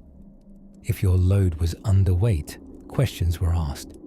If it was mysteriously overweight, questions were asked in a different tone, involving phrases like, "How did that extra 100-weight walk itself in?" And yet, for all his certitude, Butterwick occasionally drifted philosophical. Once, staring serenely into the rising fog, he murmured, "You weigh enough coal in life. You start wondering whether people carry their own burdens with the same care." Then, catching the wary glance of a passing drayman, he added, "That was poetic, you coal-touched walnut, not an invitation to hug." It was inside this hut, amid the scratchy sounds of pencil on ledger and the distant clang of the coal yard, where you might find the only real moment of stillness, a place where coal met numbers, sweat met ink, and tired men met the comfort of a seat, however brief. And outside once more, the mechanical rhythm of shovels resumed.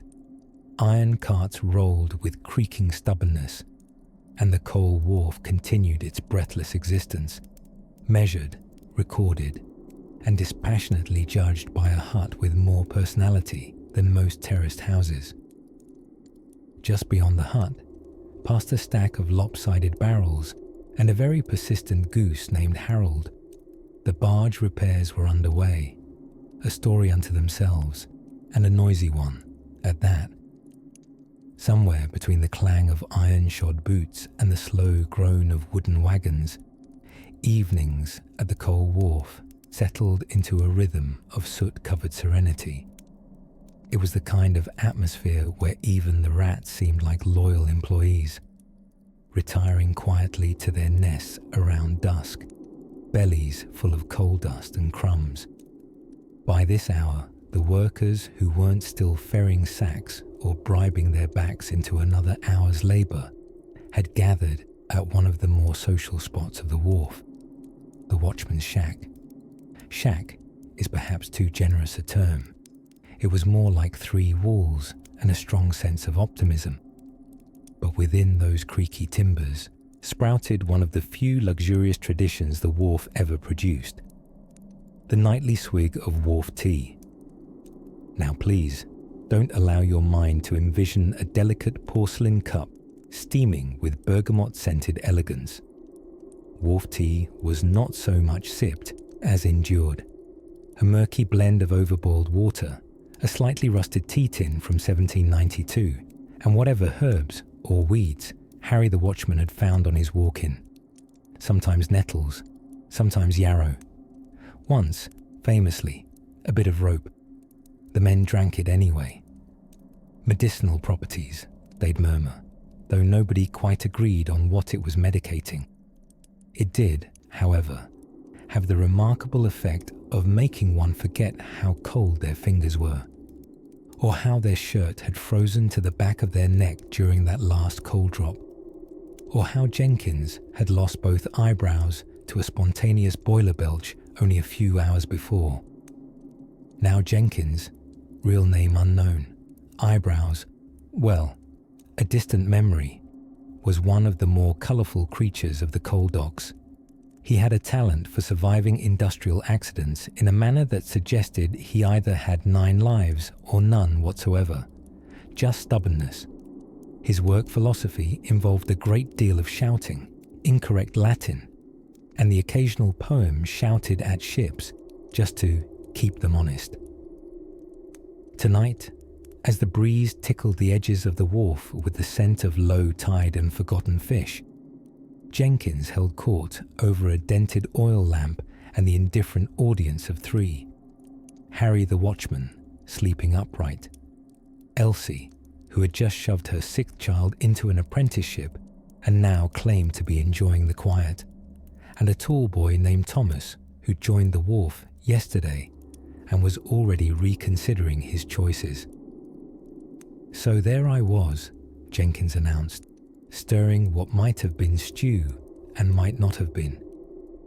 Dangling 20 feet from the brittle line with nothing but a sack of St. Helens coal and sheer disbelief. Thomas blinked. "What's the brittle line?" Jenkins gave him the kind of look you reserve for someone who asks where the sky lives. "Son, the brittle line is the bit of rope we keep swearing we'll replace but never do. It's in God's hands now." Elsie nodded solemnly. "Been in his hands since 1821. Still holding," Jenkins added proudly, as though faith and fraying hemp made adequate load-bearing companions. Outside, the wind shifted, and a fog curled along the moorings like a cat finding its seat. Coal workers trudged past, boots dragging, faces unreadable in the lamplight, save for the ever-present soot moustache nature seemed determined to gift them. Somewhere, a barge whistled, 3 short toots and a wheeze, meaning it had either arrived or had something to apologize for. Just then, a door cracked open from the warehouse beyond, revealing an old man with a lamp, a large book, and the exhausted dignity of someone who had counted every sack of coal for 30 years and still hadn't misplaced a single. "1. Ledger's off by 6 sacks," he muttered to no one in particular. Thomas, perhaps out of guilt or simply being young enough to believe in self-reporting, started to rise. "Don't," said Elsie kindly. "He always thinks it's off by 6. It helps him sleep." Indeed, the old man disappeared again, rereading columns that may or may not have made sense to anyone but him. Like Jenkins and his Latin, the Wharf was kept alive as much by routine as by order. The night deepened. Lanterns flickered lower in their cages. The tide made whispery promises to the hulls of ships. Soot settled like snow across crates, boots, and beards. And somewhere between the embers of a shared pipe and the snores curling up from beneath a woolen coat, a whisper of tomorrow stirred, carried faintly on the salt air and the slow clink of an anchor rope stretching out toward the sea. It's 1:30 dawn, and the ropes are already groaning. The tide has begun its slow retreat, and the coal wharf awakens with the reluctant stretching of men who slept in their boots, clothes still heavy with yesterday's soot and regrets. Someone sneezes out a black puff and mutters something unfriendly to no one in particular. It's considered polite conversation. Now, if you imagine that unloading wagons of coal from a barge all day was a straightforward affair, may I offer you a lump of Victorian optimism? It's deliciously naive, best served with a drizzle of typhoid and just a pinch of third-degree rope burn. The coal itself had arrived by canal or coastal collier, boats with holes packed tight with that sooty treasure, as if someone had invited Mordor to take up shipping. Once it clung to shore, and it did clunk in the sort of way that shouted, "Gravity is not your friend," the real ballet began. And by ballet, I mean the pivot and stagger choreography of men hauling sack after sack onto their backs, weaving through a slalom of wheelbarrows, dogs and small children, who somehow always found the most dangerous place to stand. Ah yes, children on the coal wharf. Because in the 1800s, the concept of childhood was more hypothetical than actual. 8-year-olds were dispatched into tight corners to wrangle runaway lumps or clean coal dust out of the crevices of God knows what. They were paid in halfpennies and hearing loss. Meanwhile, above this chaotic ballet of smoke and spine breakage sat the weighmaster. Perched in a small wooden hut like a crow with a clipboard, he was responsible for recording exactly how much coal came in, how much went out, and, most importantly, whose fault it was when something expensive disappeared into the river. He also, perhaps unwisely, sold snacks, mystifying Victorian snacks like boiled turnips on a string, or wort cakes, which were not so much food as a way to remember that life is hard.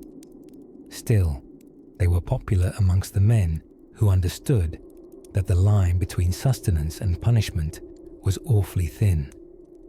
Let us also not forget the donkeys, the unsung heroes of the coal wharf, fierce-eyed little beasts dragging narrow carts across uneven timbers, utterly oblivious to the carnage unfolding around them.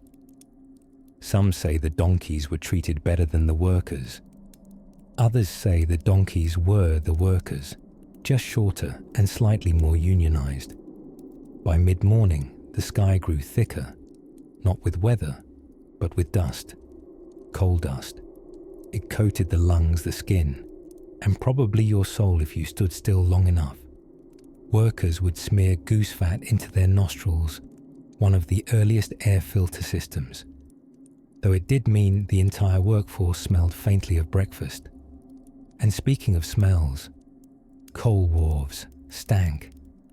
Not in a rustic, charming way, but in a smog meets low tide kind of way. Throw in a dash of horse sweat, pipe tobacco, and the unmistakable aroma of someone boiling socks nearby, and you've got yourself an olfactory experience that museums today are frankly too cowardly to recreate. Now, there were rare moments of levity. A barrel rolling off a cart and smashing open a crate of pickled eels, for instance, or someone slipping dramatically into a coal chute, emerging 10 seconds later looking like a disgruntled chimney. These moments were funny precisely because joy was in short supply, and physical comedy doesn't require dental insurance. By early afternoon, if the loadings went smoothly, which they never did, the barges would begin their slow departure. Coal draft horses, twice the size of the average man's self-esteem, would haul the carts onward toward city furnaces, gasworks, and the homes of people who neither knew nor particularly cared how many shoulders dislocated to heat their tea water. The coal wharf, temporarily emptied, would settle into an exhausted silence, except, of course, for the creak of rope stiff with salt, the sound of someone wheezing behind a fish crate, and the quiet trundle of a barrow that nobody claimed as theirs. And as the long grey afternoon began to droop toward evening, you might hear the flick of a match, a man lighting his pipe with the air of someone who already knows he'll be back tomorrow, battling coal dust and destiny with the same worn-out shovel. But tomorrow promised more than just another sack to lift. Tomorrow was payday, and with it, the peculiar rituals and self-destructive joys of an evening in the taverns nearby. Outside the coal sheds, the fog had rolled in again, thick as peas pudding and twice as nosy. The River Thames, ever the ominous backdrop to our tale, loomed like a sullen god in a foul mood. But this wasn't a Greek tragedy. It was just another Tuesday in 1800s London, and the coal wharf was creaking like the knees of a dock worker with one too many birthdays. The men were lined up, if one could call crooked spines and dented bowler hats a line. The work for the day had just begun, or more accurately, it hadn't. You see, before any actual coal was shifted, there was an ancient ritual passed down by generations of soot-daubed ancestors, standing about and grumbling. The grumbling was essential. It was the only warm thing on the dock besides body heat and spite. Men would shuffle their boots, sturdy leather things held together by hope and weak twine, and take turns muttering about the quality of the coal, the wind off the river, or the fact that Dennis had brought coal bacon sandwiches again. The wharf foreman, a gentleman named Mr. Tibbins, was known for a moustache so finely waxed it could deflect blame. With a voice like gravel in a teacup, he barked the day's orders while balancing on an overturned whiskey crate. As usual, the instructions made very little sense and were shouted at such a pace that even the seagulls looked confused. Something about moving sacks to the west line and mind the donkeys. No one was quite sure what line this was, or indeed what donkeys were currently relevant, but down at the coal wharf, questioning the foreman was considered both impolite and hazardous to your teeth.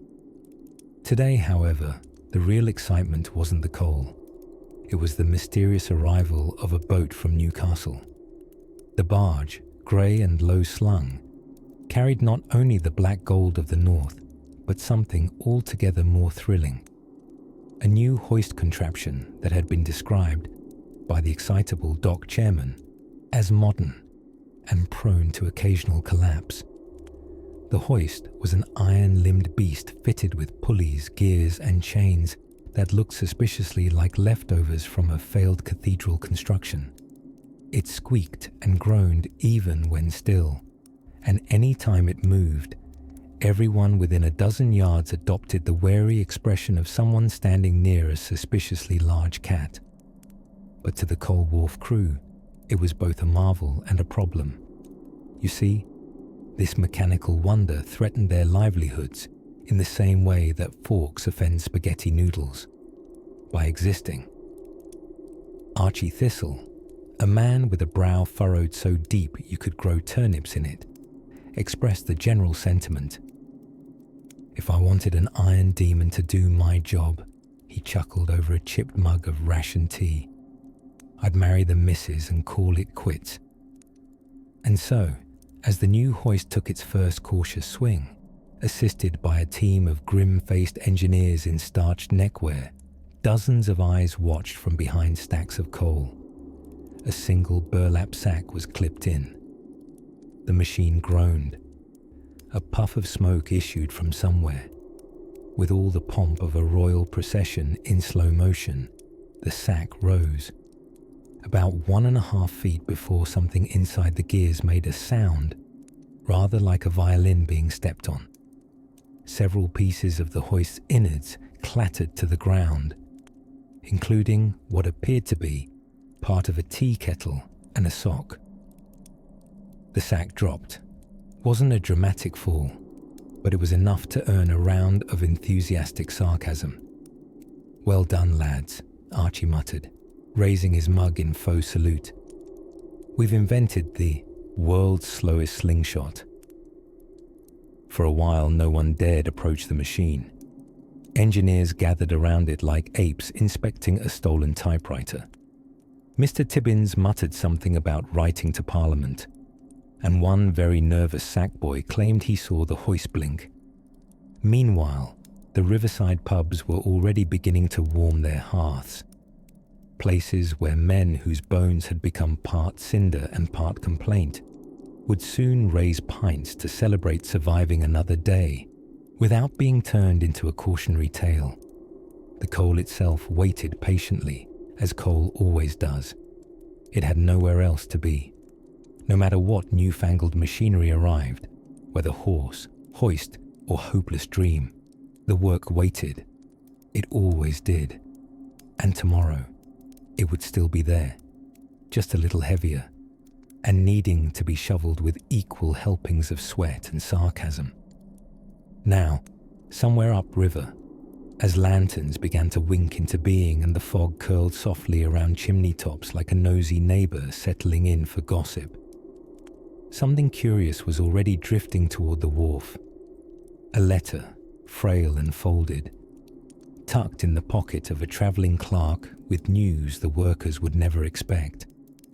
By the time the morning mist lifted off the Thames, the coal wharf was already alive with the clinks, grunts, and stomps of men who'd long since stopped noticing how tired they were. Were you somehow transported here, still clutching your oat milk latte and phone with 3% battery?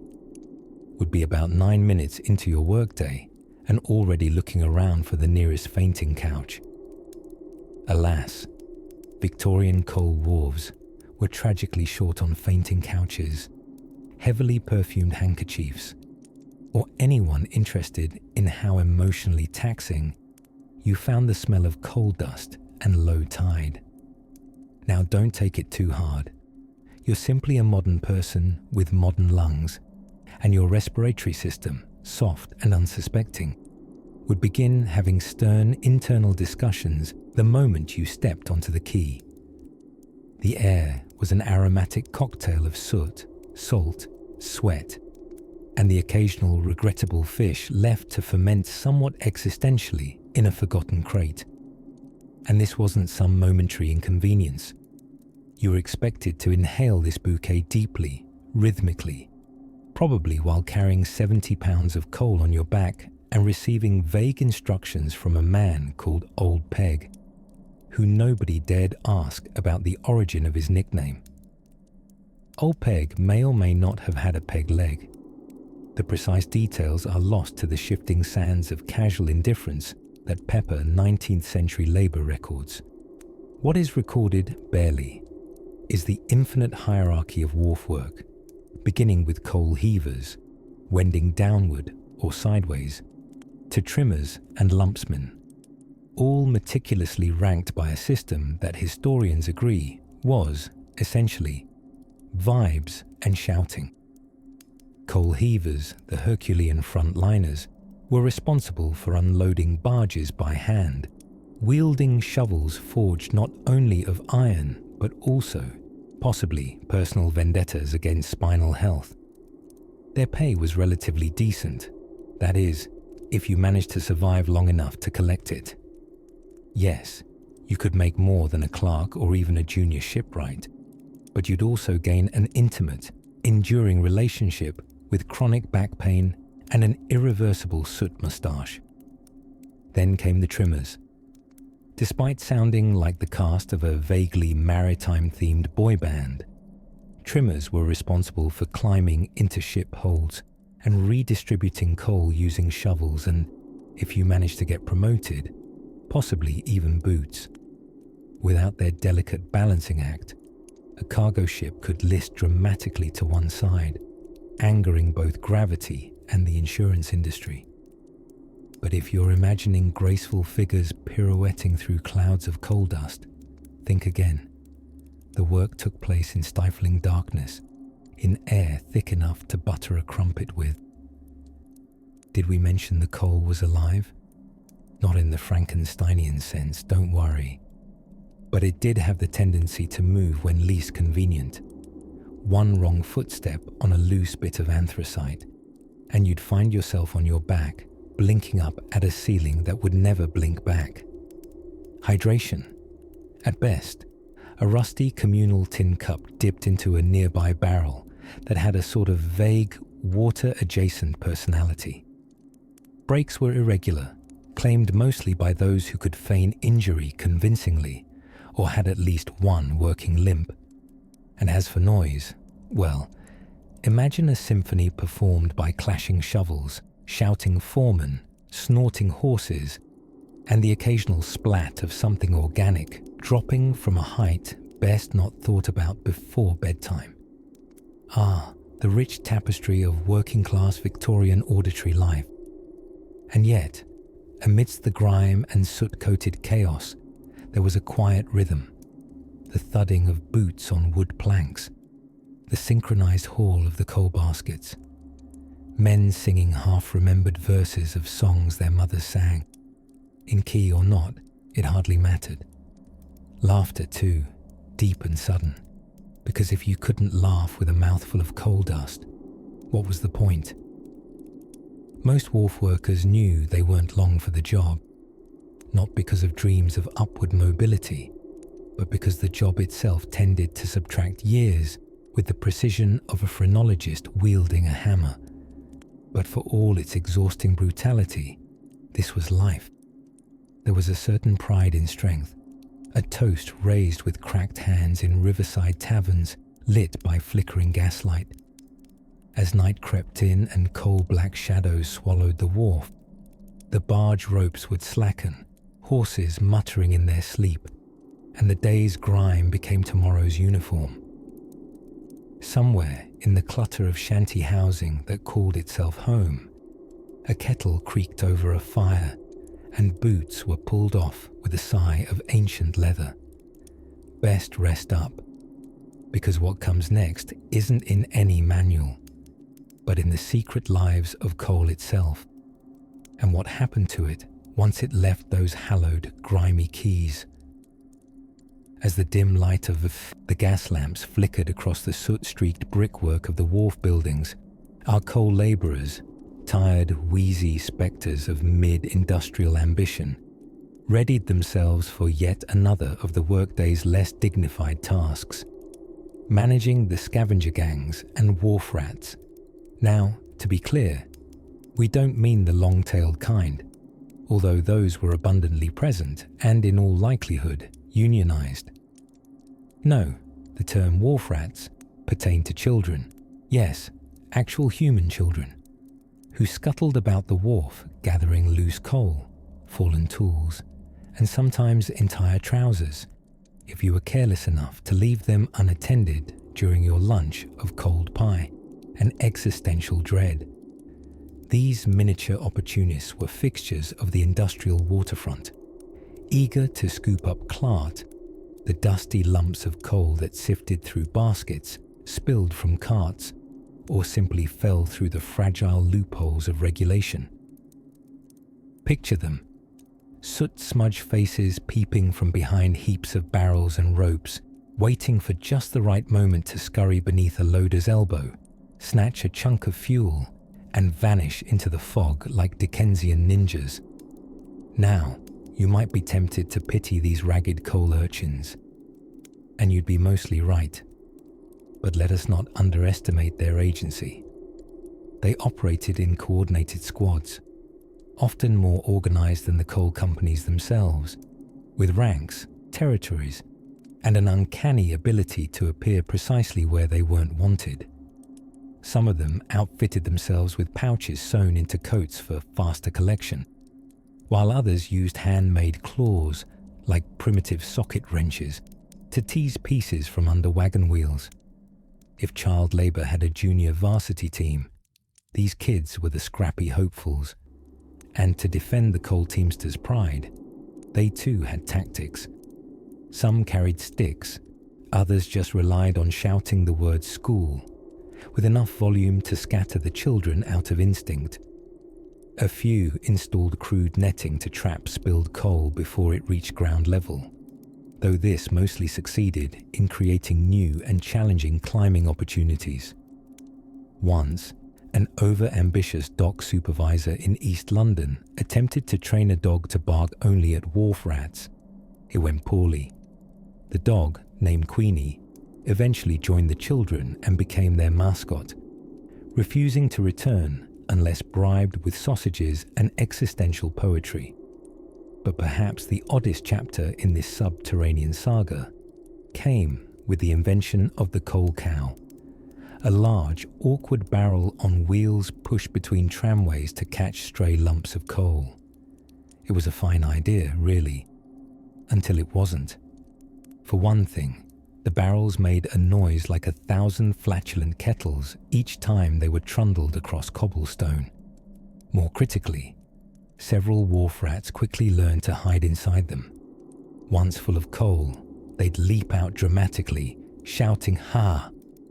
and vanishing into dense coal cellar underworlds with their loot, utterly ghosting the port. Authorities. Think of it like shocking Victorian performance art meets petty theft.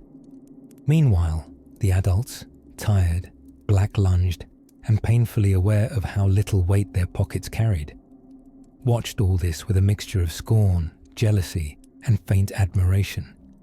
After all, while the lads on the payroll broke their backs for tuppence a day, these pint-sized scavengers often made nearly the same in half the time, selling coal by the handful to boarding houses and lamplighters. Some even maintained seasonal schedules, spring and autumn proving especially lucrative. By the 1870s, as coal regulation tightened, and the occasional charitable soul realized that children might be better off doing things like reading, sleeping, and not dying in cart collisions, campaigns emerged to rid the wharves of young collectors. Posters went up, reforms were passed. But of course, coal dust has a long half-life, and so do habits. The final clan of wharf rats may never have hung up their boots so much as faded away into other trades, perhaps window cleaning, explosive manufacture, or, given their qualifications, politics.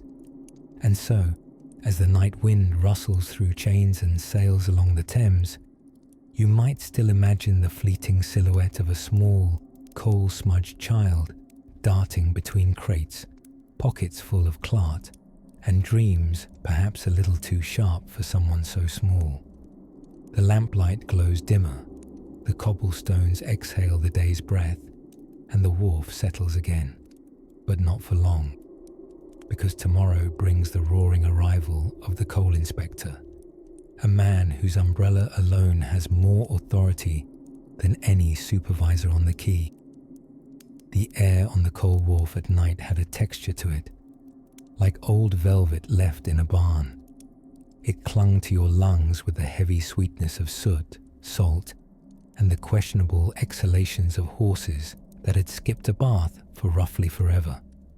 Once the sun dipped below the horizon and the gas lamps flickered to life, assuming the lamplighter hadn't wandered off to pursue a side hustle in gin sales, the docks transformed into a stage lit dimly by firelight, shadows stretching from coal heaps like sleepy dragons curling in for the evening. During these hours, the wharf workers didn't stop, not really. The machinery of Victorian commerce could not abide by the rhythms of nature or the tired sighs of the human spine. Coal had to keep moving, always moving, from barge to cart to warehouse, or straight onto the iron veins of the railways that pulsed with the lifeblood of empire, and more than a few rats the size of confident pigeons. It was during this nocturnal shift change, when half-exhausted men passed their shovels like torches in some grim torch relay, that the true test of endurance began. Not just physical durability, mind you, but a stout resistance to monotony, mischief, and mild hallucinations brought on by coal dust inhalation and unregulated meat pies. One popular strategy to stave off utter mental, Collapse was gossip, and not your modern breed of digital scandal, but the hearty, soot-covered kind that travelled from wharf to wharf by word of mouth and bad breath. Tales of rival coal yards swiping barges, mercenary dock cats engaging in turf wars, and the time Ned Gristilung fell asleep standing up, twice, in the same hour. Then there was the practical comedy of survival.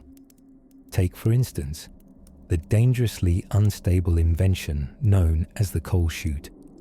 Imagine a wooden slide about 3 stories high, hastily nailed together by men who once lost a hammer and counted it as lunch. This chute was used to funnel coal from the upper wharf into waiting carts below. Efficient, yes. Safe. Roughly as safe as fencing with a candle next to a powder keg. The truly elegant comedy arose when the chute jammed, which it absolutely did, often, and with the performative timing of a theatre actor awaiting applause. When this happened, a junior worker, often chosen by seniority, or lack thereof, was dispatched with a stick, pure optimism, and a questionable sense of his own heartbeat to climb the chute and jostle the blockage loose. The coal would reward him with a sudden avalanche, covering him in so much black dust that he could easily have wandered on stage at a funeral without anyone questioning his attire or existence. In quieter moments, when the wind dropped and the river hummed with its slow, thick current, the wharf developed a kind of lullaby, a rhythmic layering of clinks, clatters, soft curses, and the mournful hoot of a distant steam ferry. The men often swore that if you listened closely, you could hear the coal whispering stories, not ghostly tales, real ones, bits of miners' laughter still embedded in the lump, or the eerie silence of collieries long abandoned. You wouldn't hear many songs on the wharf, not the lyrical kind, but there were chants, a kind of grunted poetry shared between men lifting loads that would make a modern chiropractor develop a twitch just thinking about it. These rhymes carried weight, both literal and figurative. They weren't beautiful, but they worked, like an ugly spoon that still stirs the soup. Of course, falling asleep on the job was an art form unto itself. Sitting on sacks of coal, leaning against crates of lantern oil, some men mastered the art of 30-second vertical naps, eyes open, brain dancing barefoot in dreamland. Until, of course, a shouted command brought them right back into a world of blazing lamps and splintered wagons. And just when you'd think the darkness had offered its worst, the wheelbarrow that turned on you, the coal sack with a hole in it, the riverman with unusually expressive eyebrows, you'd spot the sky just starting to turn, the black gauze of night giving way to pale orange smudges at the horizon. The light would seep in slow and ghostly, painting the coal dust silver and teasing out the silhouettes of men against the misty river. It was then, not in the frenzy of labour or the soot-streaked laughter, but in those first gentle breaths of dawn, that the coal wharf showed its subtler cruelties. Because that light, it didn't signify rest. It simply meant there was more work to do. The barge dog was already barking, the foreman already muttering something about delayed shipments, and somewhere another coal chute was planning its next theatrical collapse.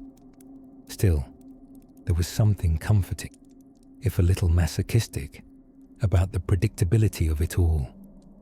In the next light-soaked hours, new chaos would unfold, carts would rebel, and the pigeons would stage their daily assembly on the roof beams. But before that glorious mess, all hush for just 1 minute more, as the river yawned and the dock creaked in its sleep, drifting onward into the next quietly ridiculous day. Contrary to what romance novels and steampunk novels might suggest, the 1800s weren't all lacy parasols, moody fog, and handsomely sooty men whispering things like, "I shall return when the tide does." No, down at the coal wharf, romance took a back seat to the industrial stench of sweat, iron, and unrelenting capitalism. And among the least inviting elements of the entire dockside ecosystem was the humble yet horrifying coal cart. Coal carts were the backbone of the coal wharf's grim ballet, creaking wooden beasts with iron-bound wheels that never stopped squealing in complaint.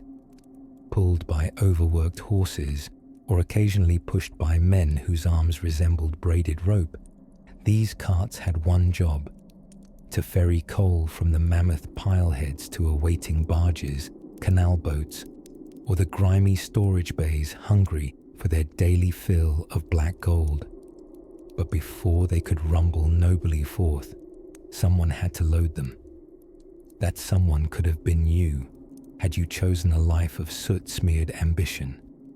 You'd be equipped with a shovel and the loose understanding that your vertebrae weren't meant to last into old age.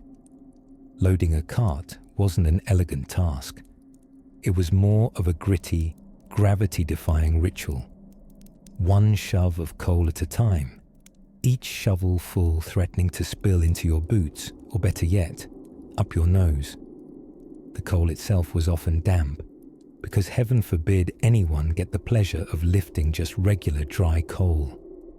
No, this was clumpy, sticky, village-scented coal, by which I mean coal marinated in everything the local town had washed away during the last rainfall.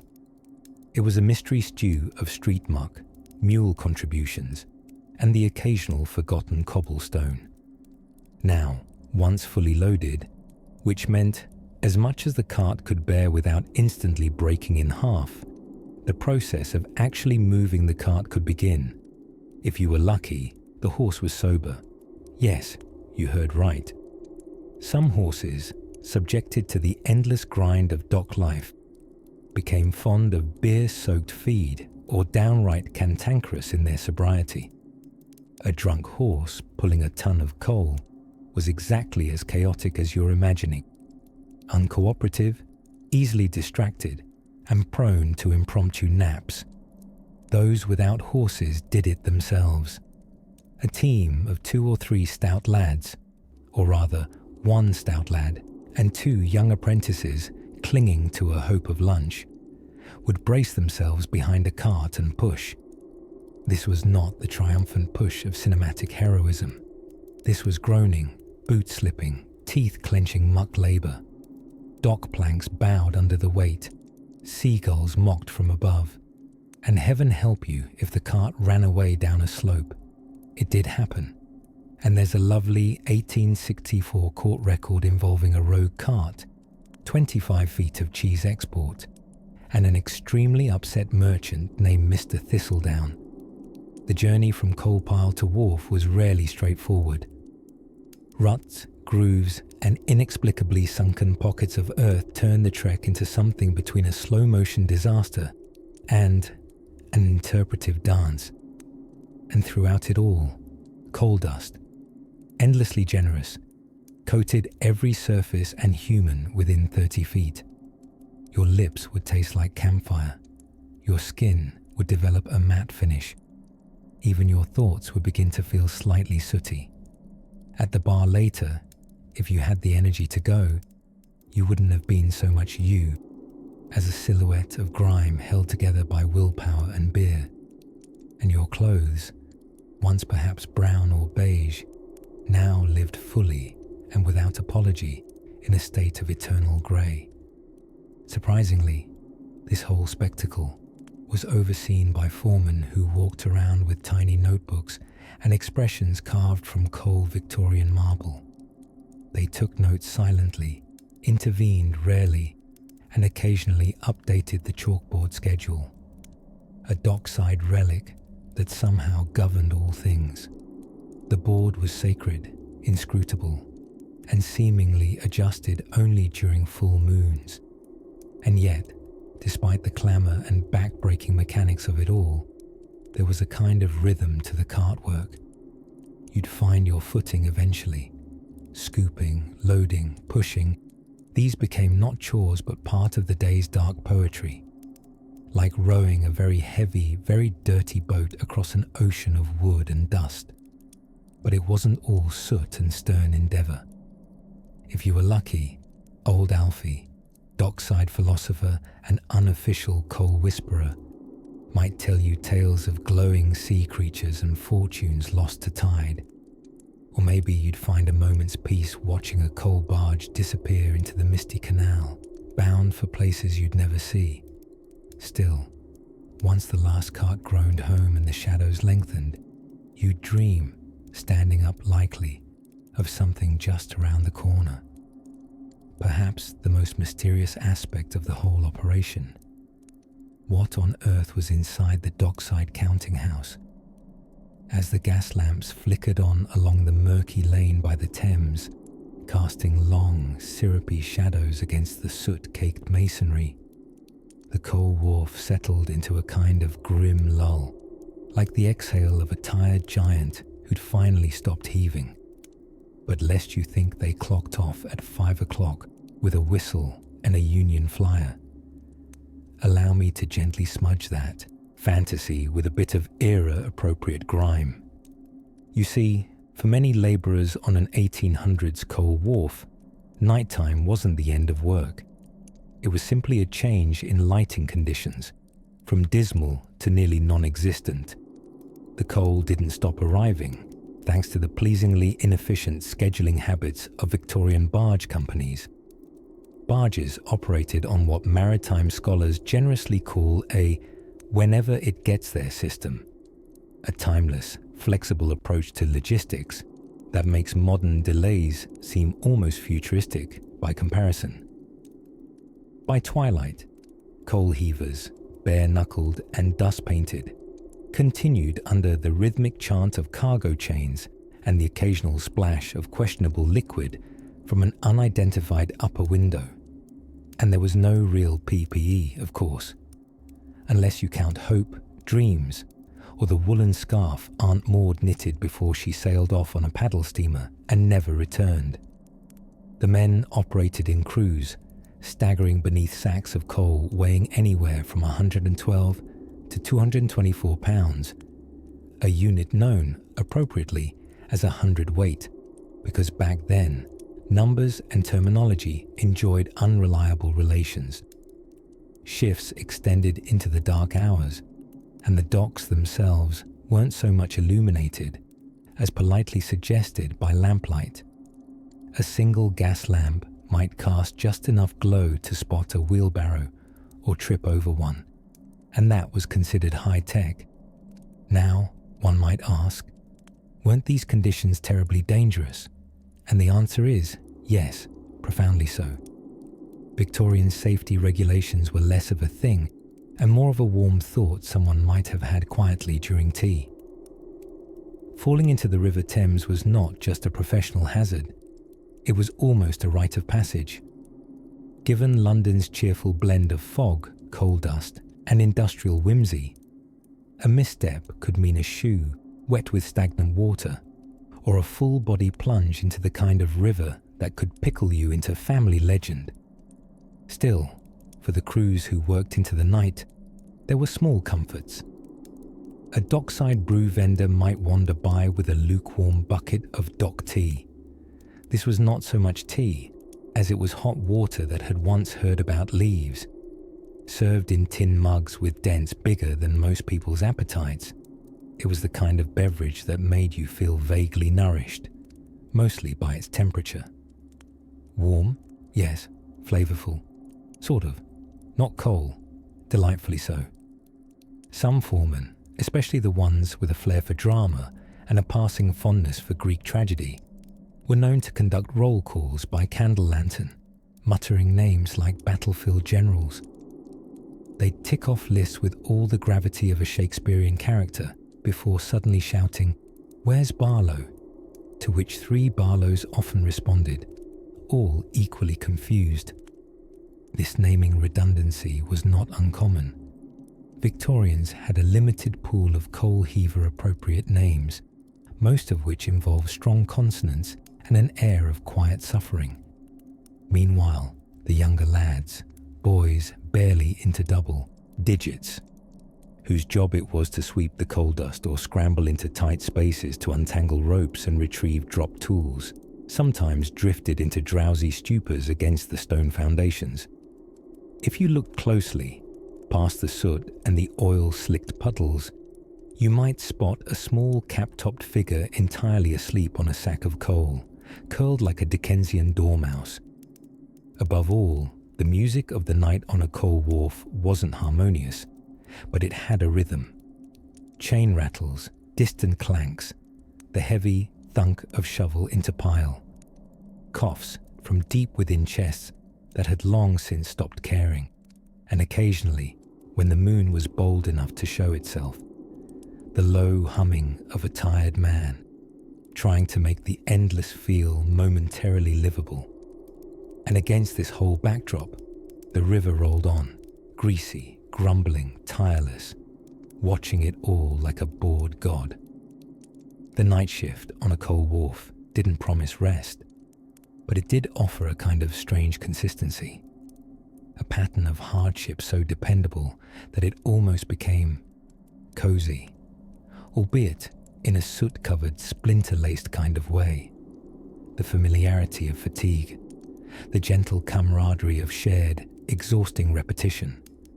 But as dawn crept toward the east, and the fog began again to thicken as if stirred from slumber, the end of the night shift ushered in something else too, something almost magical, in a dingy kind of way. As the hour draws near midnight, and the last clumps of coal dust drift down from the rafters like soot snow, let us gently close our eyes on the grimy, bustling madness that was the 1800s coal wharf. The ropes have slackened, the barges rock softly against the piers, and the weary men with shoulders like chimney stacks finally stumble off toward creaking floorboards and lukewarm ale.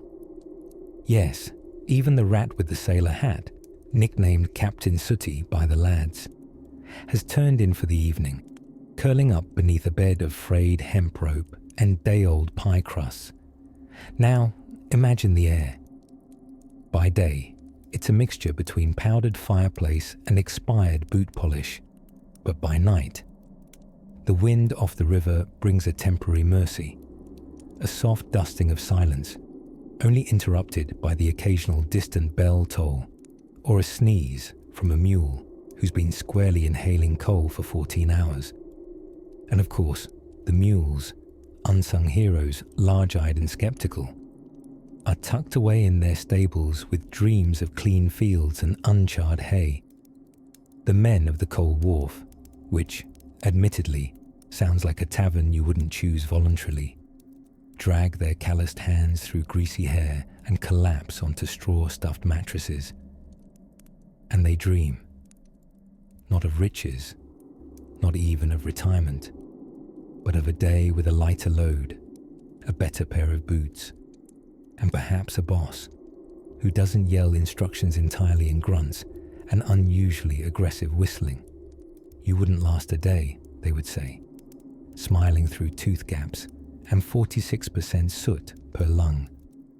They were proud in a quiet sort of way, worn like a comfortable, coal-stained coat, because the work was hard and thankless and occasionally on fire, but it was honest.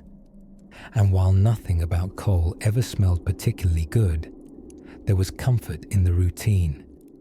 The early marches to the docks, the rhythms of shovel and heave-ho, and the enduring solidarity of people who all agreed that yes, socks really ought to have been invented sooner, and yes again, if the canteen water has a crunch to it, it's probably time to boil it or bury it. Now, see there, in the shadows by the cargo netting, the local pickpocket has also gone home. He only works half shifts on cold days. Too messy, you understand. Also difficult to pawn a pocket watch when it's coated in blackened fingerprints and smells like buffalo grease and sorrow. Even the foreman, gruff, wind-chafed, and married to both his clipboard and a pair of trousers that haven't had a button since Waterloo. Even he nods off eventually, scrawling inventory onto his ledger, until his hand slips and commissions 14 extra tons of coal to a schooner already halfway to Greenland. It's peaceful now, the kind of peace that only follows utter exhaustion. Every beam of the wharf creaks like a lullaby, every lantern swings with a slow, sleepy rhythm. And across the river, a ferry bell rings, muted by mist and distance. It sounds not unlike a yawn. Here, in the echoing quiet of the wharf's darkened skeleton, history leans against a crate and dozes off. Forgotten names are still there, carved into dock posts or scribbled in ledgers. Each one a whisper from the past, each one worked to the bone and still joking through soot-covered teeth. Men with nicknames like Two-Finger Tom and Shovelin' Pete, most of whom did not in fact shovel all that much, but were very good at standing near things and pointing with convincing authority. Soon, the industrial age would barge forward, as it always did. Machines replacing backs, engines replacing hooves, and progress steamrolling over everything like a coal barge with no brakes. But tonight the wharf still belongs to the muddled, muddied few. The ones who knew the weight of coal and the real value of a 3-minute sit-down. And so, as your breathing slows to match the lazy tides lapping against the dock posts, as your mind dozes beside forgotten barrels and worn-out boots, let the black-lunged past give way to dreams full of far simpler burdens. Sleep, dear listener. You've earned your rest far more gently than they ever could. The fires are out, the tools are silent, and somewhere a mule dreams of fields that don't smell faintly of desperation and herring.